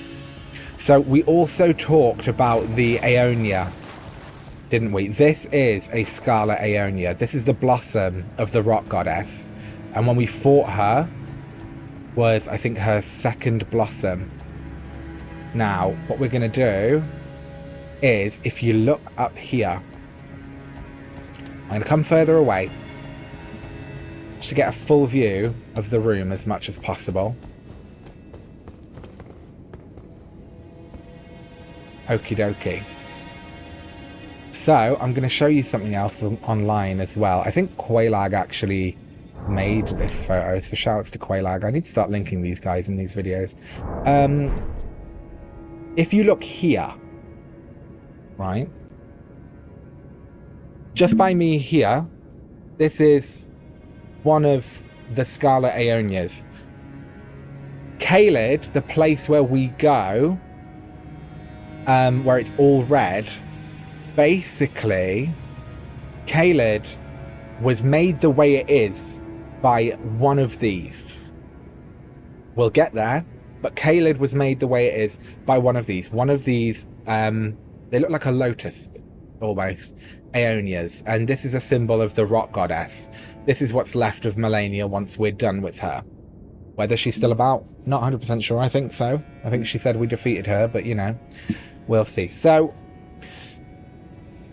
we're talking about the Halig tree. If you look directly above me, Right, hold on. If you look directly above me, let me just skim across.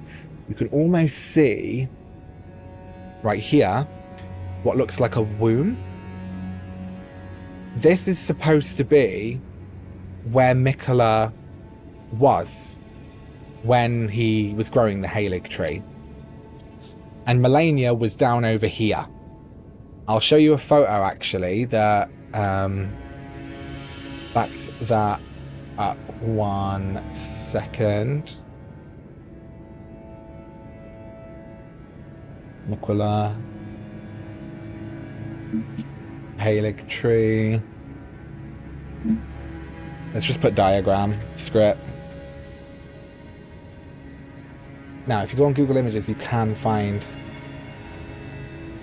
a bit of a diagram. Right, hold on.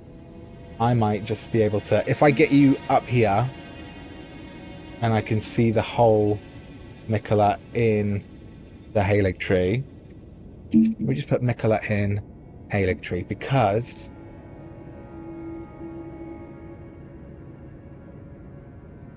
Okay, so there is the face that you can see. Yeah. So this is like a face just up above me in the corner with the big swooping hair. And then if you look here, this is almost like the womb in which Mikola's cocoon once was. But I did notice from watching another video that if we go over here, I can show you something else as well. Let me just get this away. So where Melina sits, we can see that through this process of Mikola growing the Halig tree, he was watering it with his blood. And he kind of, you're going to say a vagina? Ooh, Lady Gardens on the channel. So I'm going to take you over here and try and point at it with my fingers. If you look here where Melina sits, when we enter the room of... Let me just get my... No, we'll just go over. So here,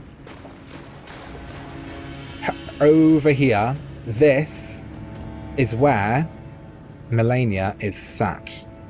Right? She's sat here, sleeping, touching this branch. And I was like, what? I was like, that hardly looks like an arm. But he's obviously gone, and this has done something to him, this whole situation. So let me come over here.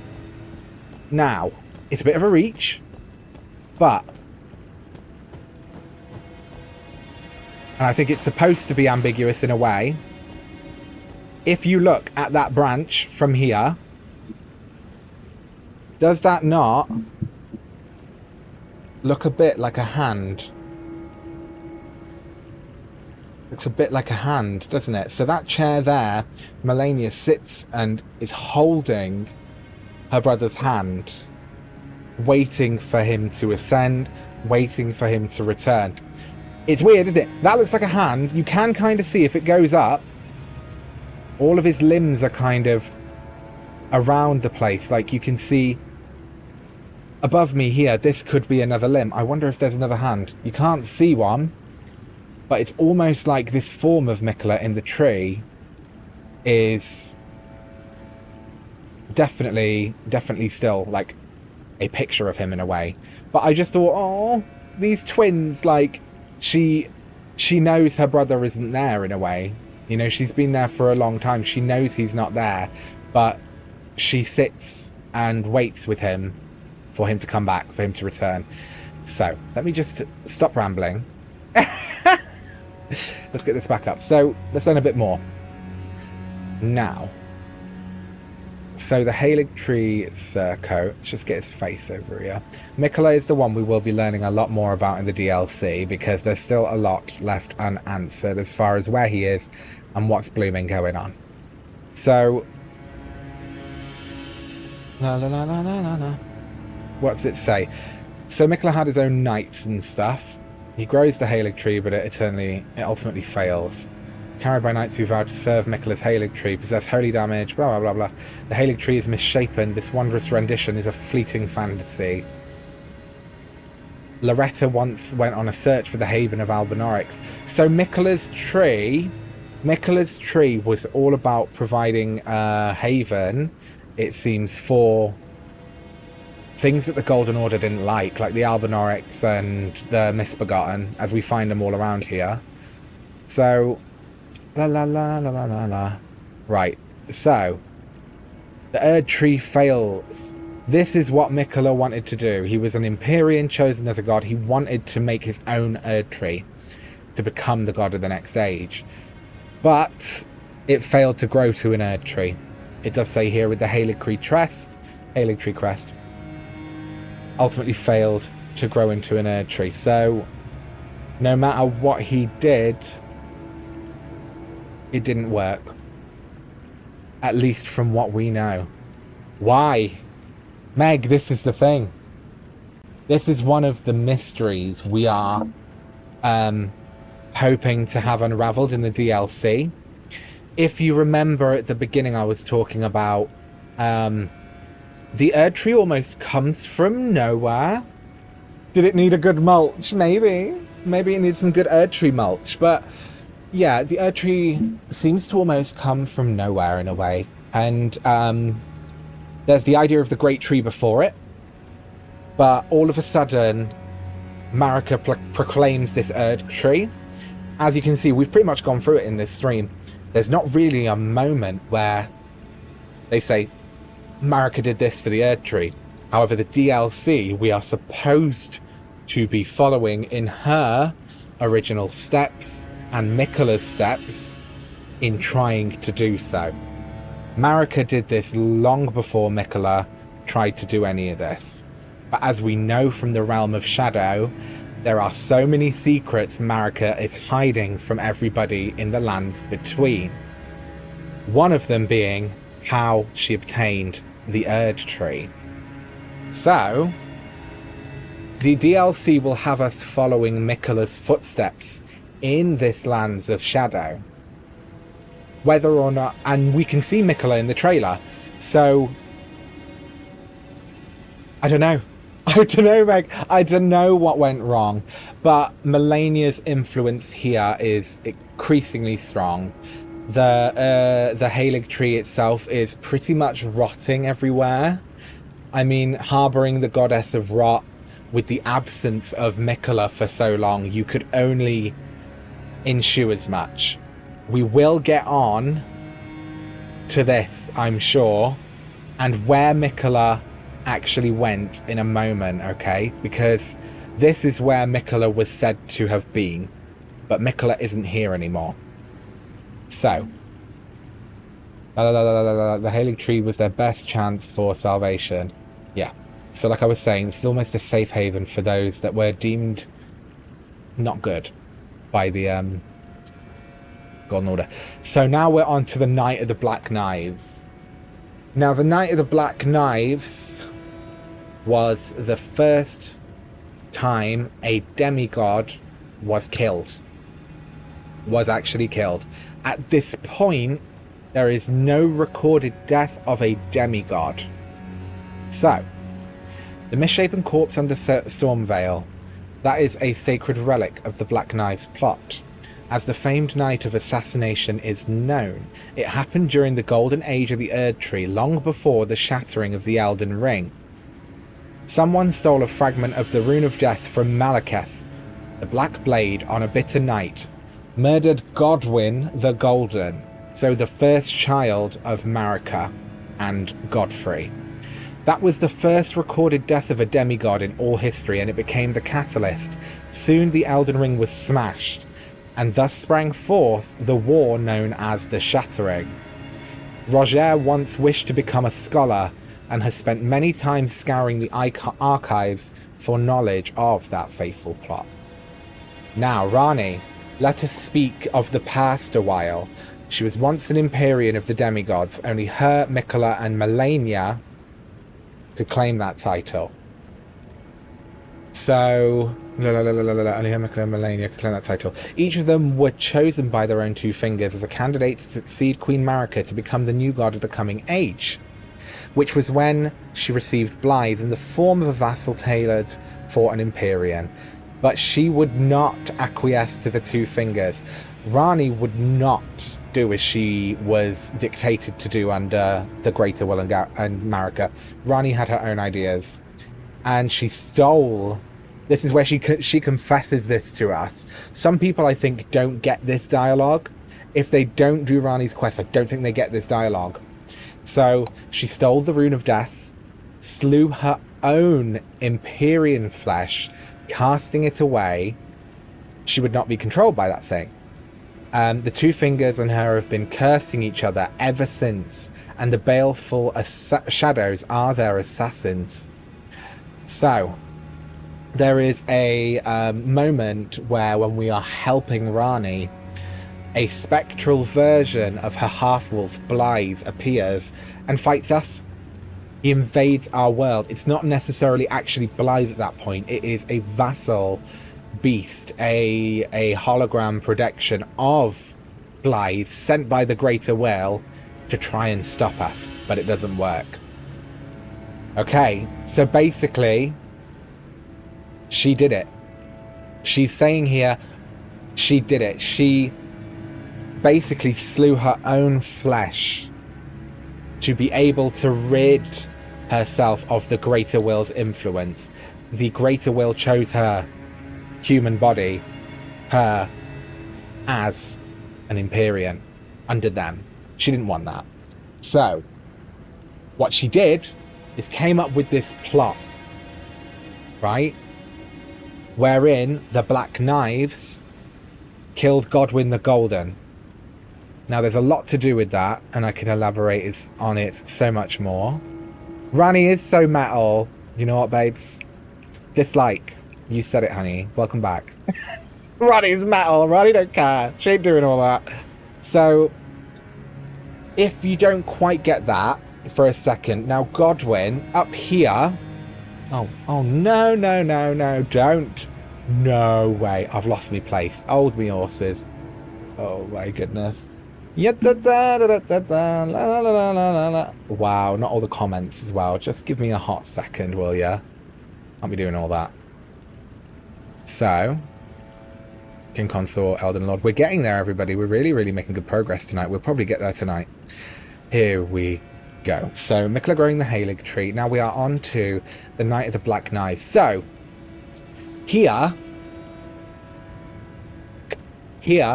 Roger talks of the misshapen corpse under Stormvale, which I think is rumoured to either be Godwyn or a part of Godwyn's body that didn't die properly. I'm not 100% sure. We find Godwyn's death site, I think, in the Deep Root Depths. Now, the reason these two are put together... Right, let me just... I'm going to have to get an item out. I am. So, Rani slew her flesh. That we've gathered. Rani slew her flesh to get rid of the Great Will's influence. However, I feel like as part of this deal, there needed to be a full death. Somewhere. You know? I feel like to have a fractured death, there must be a full death. So, let's have a little look, actually, at some of these items we've got surrounding Godwyn and surrounding death. So, I'm saying death all the time. You know what, YouTube? Love you, but at the same time, I'm over it. I'm saying death. Prince of Death's Pustule. Let's have a little look at that. So Godwyn eventually goes on to be known as the Prince of Death. It is said that the pustule came from the visage of the Prince of Death, who used to be called Godwyn. As the first dead of the demigods, it's said he is buried deep under the capital at the Erdtree's roots. We're going. Right, we're going to go to Godwyn, the last place that we saw fear. not root facing cliffs. Where is it? Prince of Death's Throne. So, in this whole thing, we have Rani destroying her body to remove the will of the greater will. She's not about that. She's like, that icky finger thing is not going to tell me what to do with my business. And quite frankly, I do not blame her. So, let's just run back for a minute. This is where we manage to find Fia. We find her, and she is here now. She's passed on to lay with Godwyn. Deathbed companions, you know, they're a bit into the corpse of it all. Now, here we are. This right here, I think possibly, there's a few different sites that possibly could be the site of Godwyn's death. I don't know if it is right here, but this is Godwyn. You see this mangled thing and this little piece of hair? This is Godwyn. What is left of him. Now, also, I feel like I need to bring up another item description just to kind of dismantle this further. If we go to key items and look at the curse marks. So.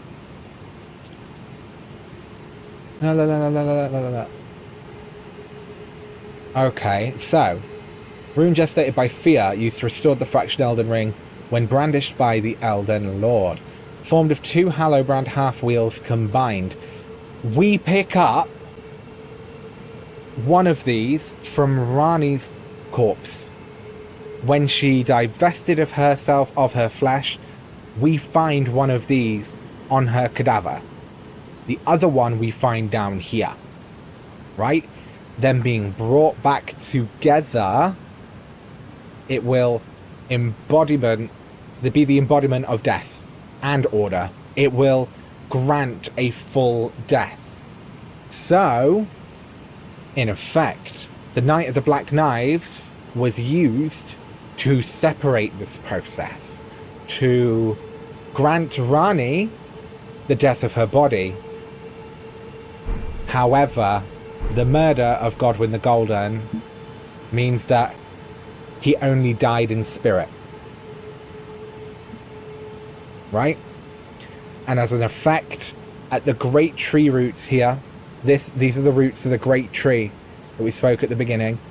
As an effect, Godwyn created what is now known as Deathroot. This thorny, gnarled-ass substance that is linked to those who live in death. The cycle of life and death has been broken in so many ways.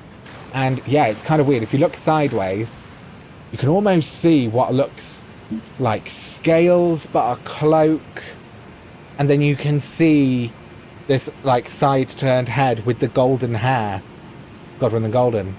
Marica's children, Marica's golden child had golden hair. So yes, it's a lot.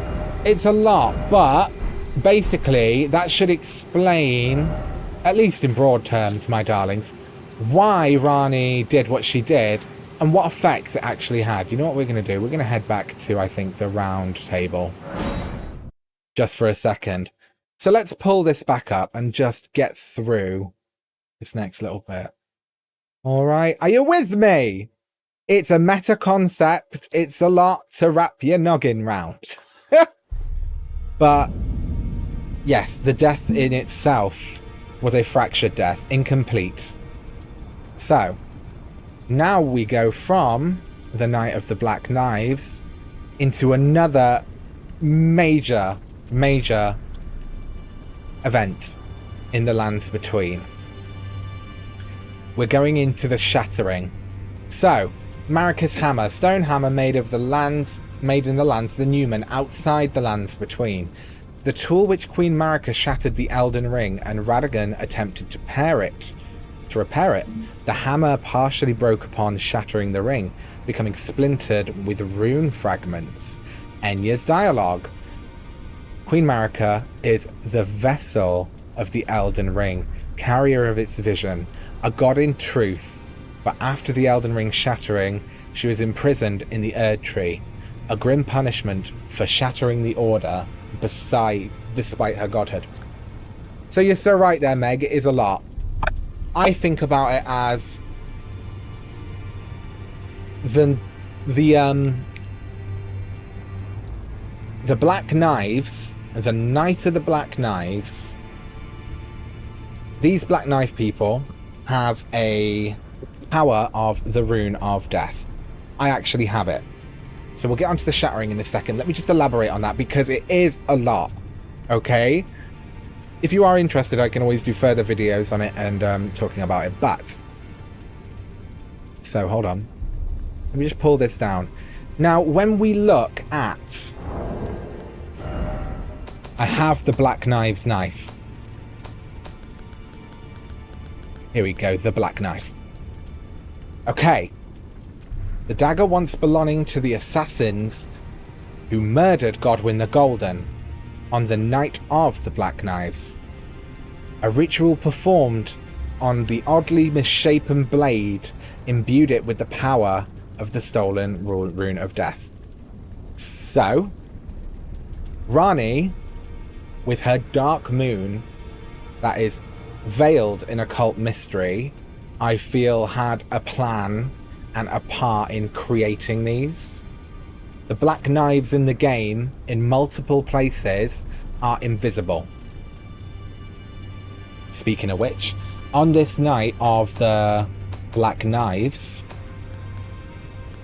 obviously, there was a issue. Here we go.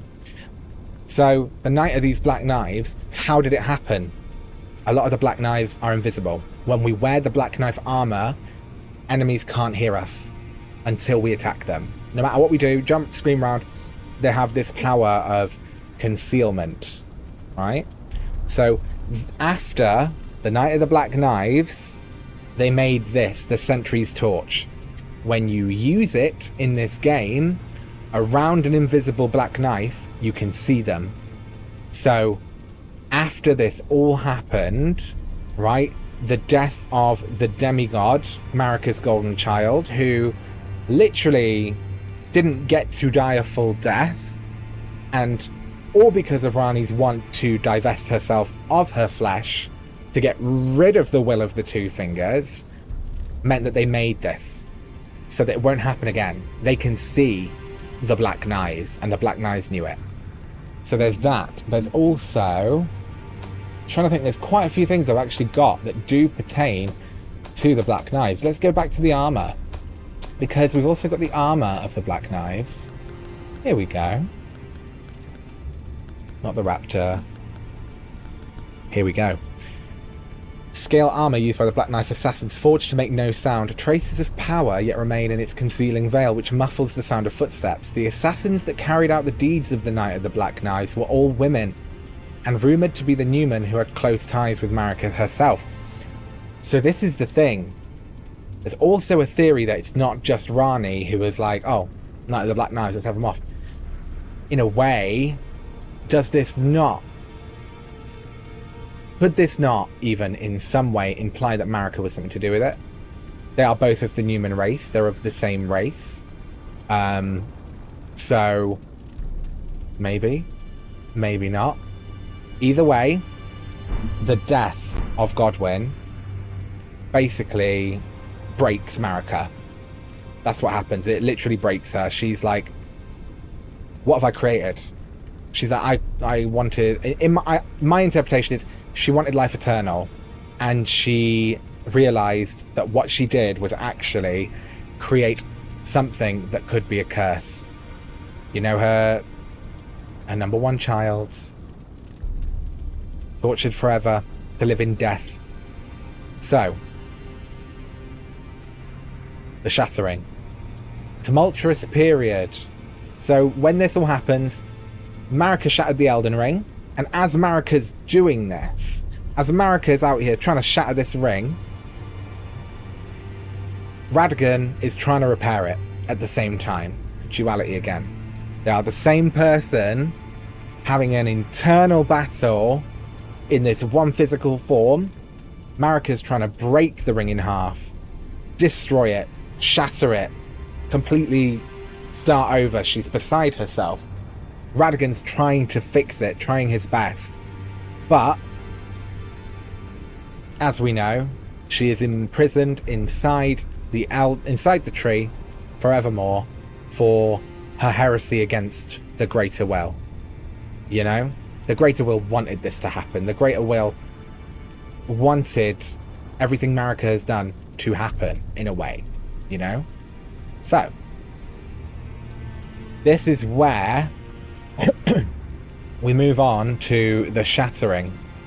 The Shattering is a tumultuous period when wars broke out between multiple demigods and lords. It begins after the Elden Ring is shattered and ends sometime before when the protagonist Tarnished arrives in the lands between, so we're getting there.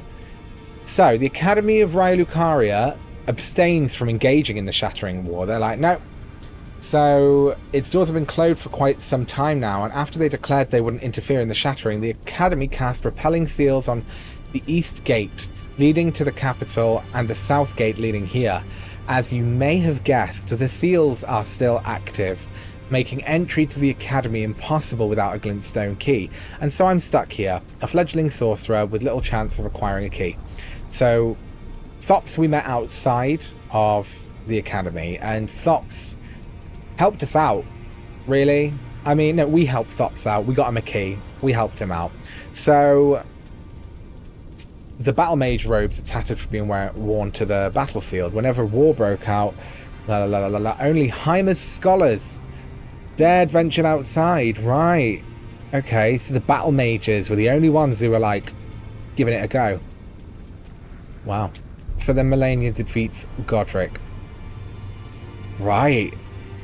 Godric the Golden.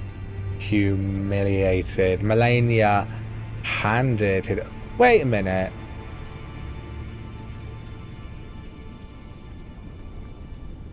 Godric. Godric is the one with all the arms. So Melina hands Godric's ass to him. Wow. And at this point, Melina refers to herself as the Blade of Miquella. So then, Morgott battles Radahn. Right. Okay, in the intro cinematic. Yes, you see a picture of that at the beginning. Gideon's dialogue. So the Halig Tree, now but a husk. I heard speculation Miquella embedded himself in the Halig Tree. Right, so this is where I was on about.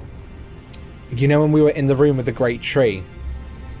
Moog, the omen person who reviled in his cursed blood, the one who met the Formless Mother, he actually took Miquella. And we see that in the beginning of the game. When the game starts, there is a picture of that. I will get pictures and everything and put this together in a bit more of an easy to digest way for you lot. Okay? So there will be another stream on this, but hopefully by that point we'll have refined a few things. So the Halig Tree is now but a husk. I heard speculation, blah, blah, blah, blah. Before he could finish, someone cut the tree open and absconded with his infant form.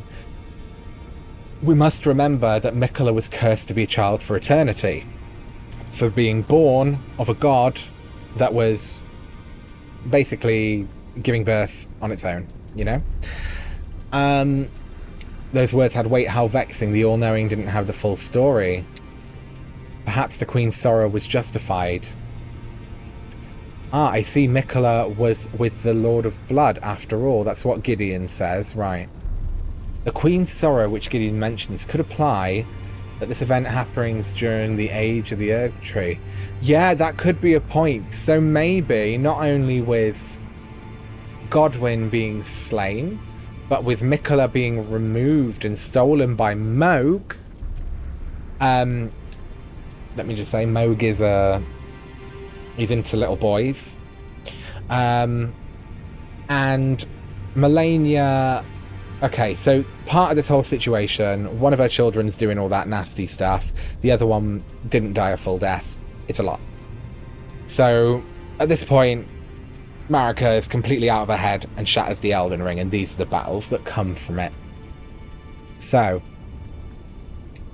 the Battle of Aeonia. Radahn and Melina locked in a stalemate. In the first story trailer, you see Radahn and Melina face off in a massive battle, and a giant Aeonia blooms from her back. That is what created the wasteland of Caelid.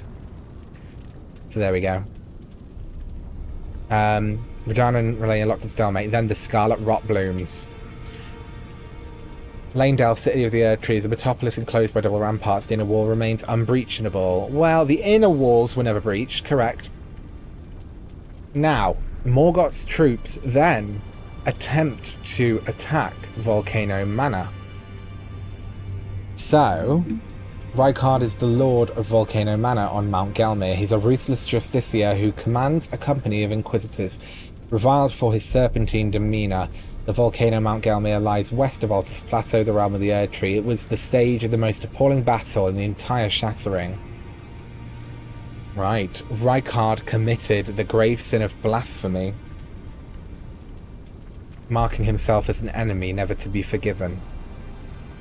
The assault on Volcano Manor. The squalid, the sick, the blasphemous. A wretched, unending war with no glory. Right. Okay. Thank you, my darling. We're almost there. You can see there's literally not much left. There really isn't much left, so bear with me. We're going to get through these last few bits now. And then the next stream I do on the Elden Ring lore will be a bit more curated, alright? Because I understand and appreciate, to all of you that have been sat here watching, I bet a lot of you are completely tuned out because it's so wild. But I'll be back, and I will condense this down into a little story. Okay? So, events taking place during the game, we finally reached our era. The time beginning when the protagonist Tarnished arrived in the Lands Between, and ending with the conclusion of the game. Tarnished returned to the Lands Between.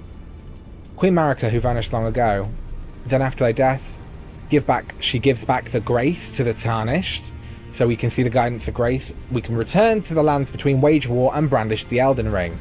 Grow strong in the face of death, warriors of my lord, Lord Godfrey. The second defense of Lane Dell, the fell omen stacks high the corpses of heroes. So Morgoth defends the capital from us.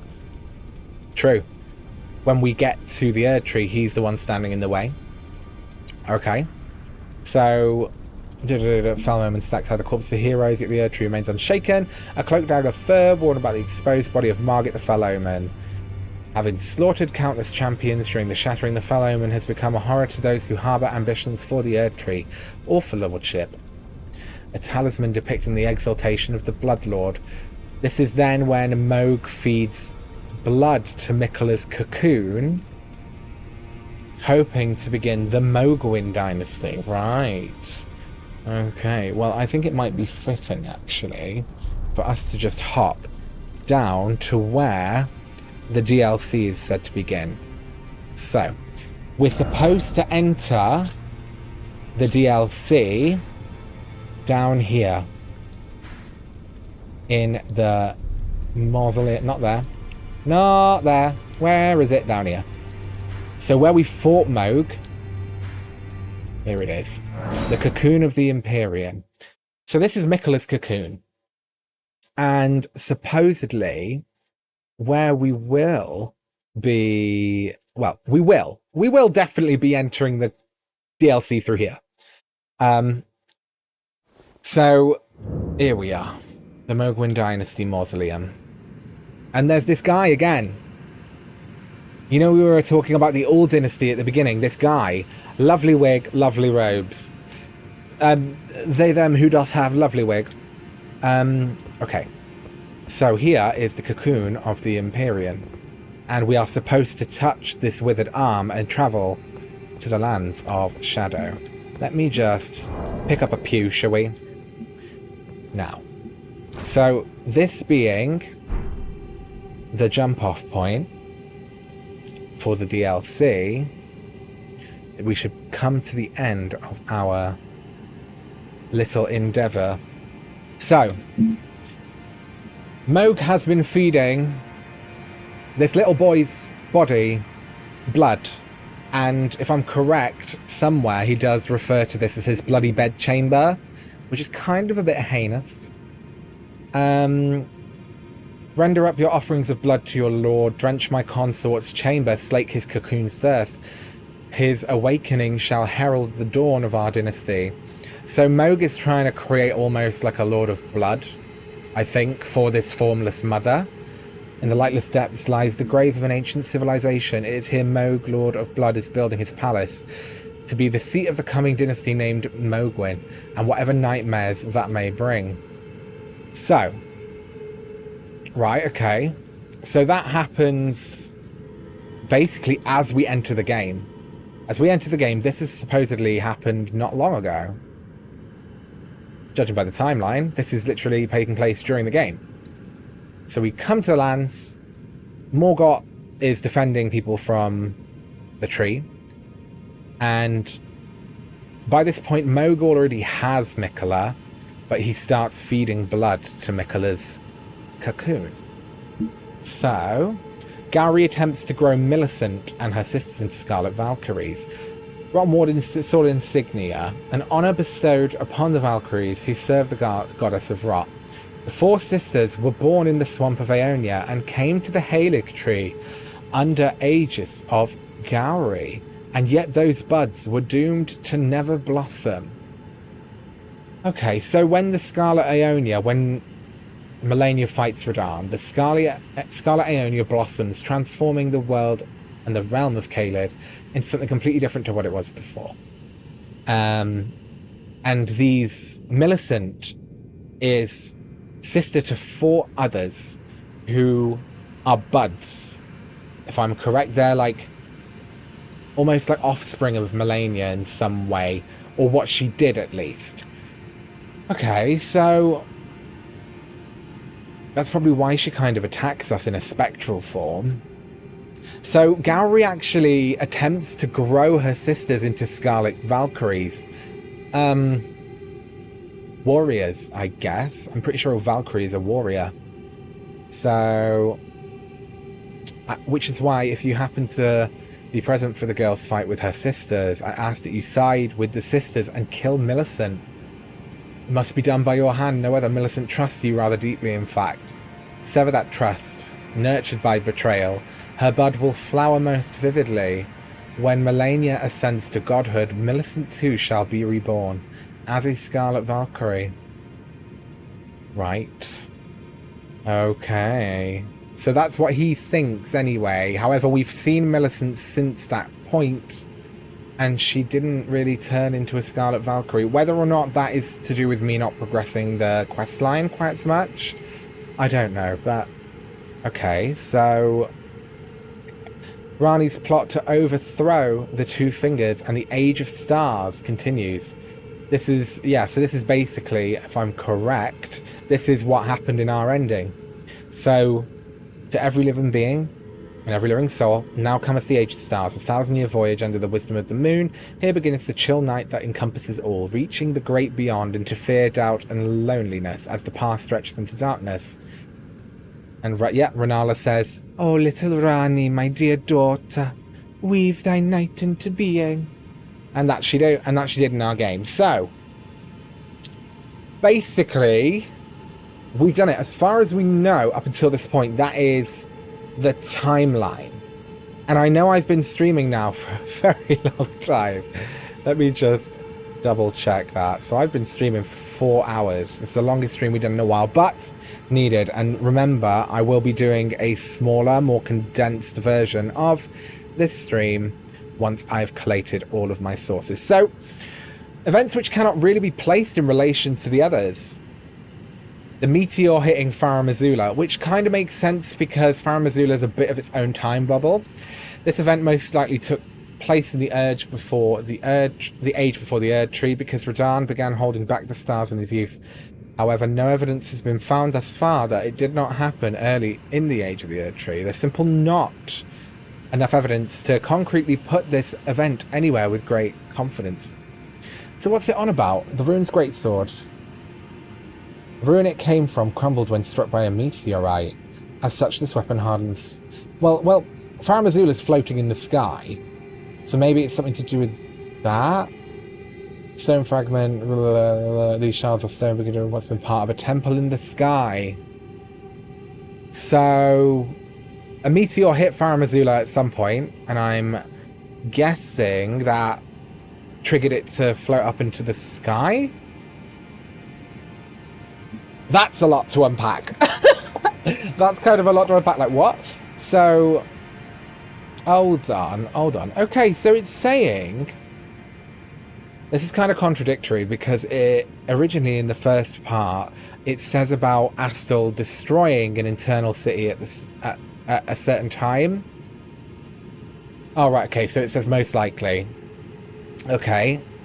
This event... These can't necessarily be placed in specific times, so it's prefacing that.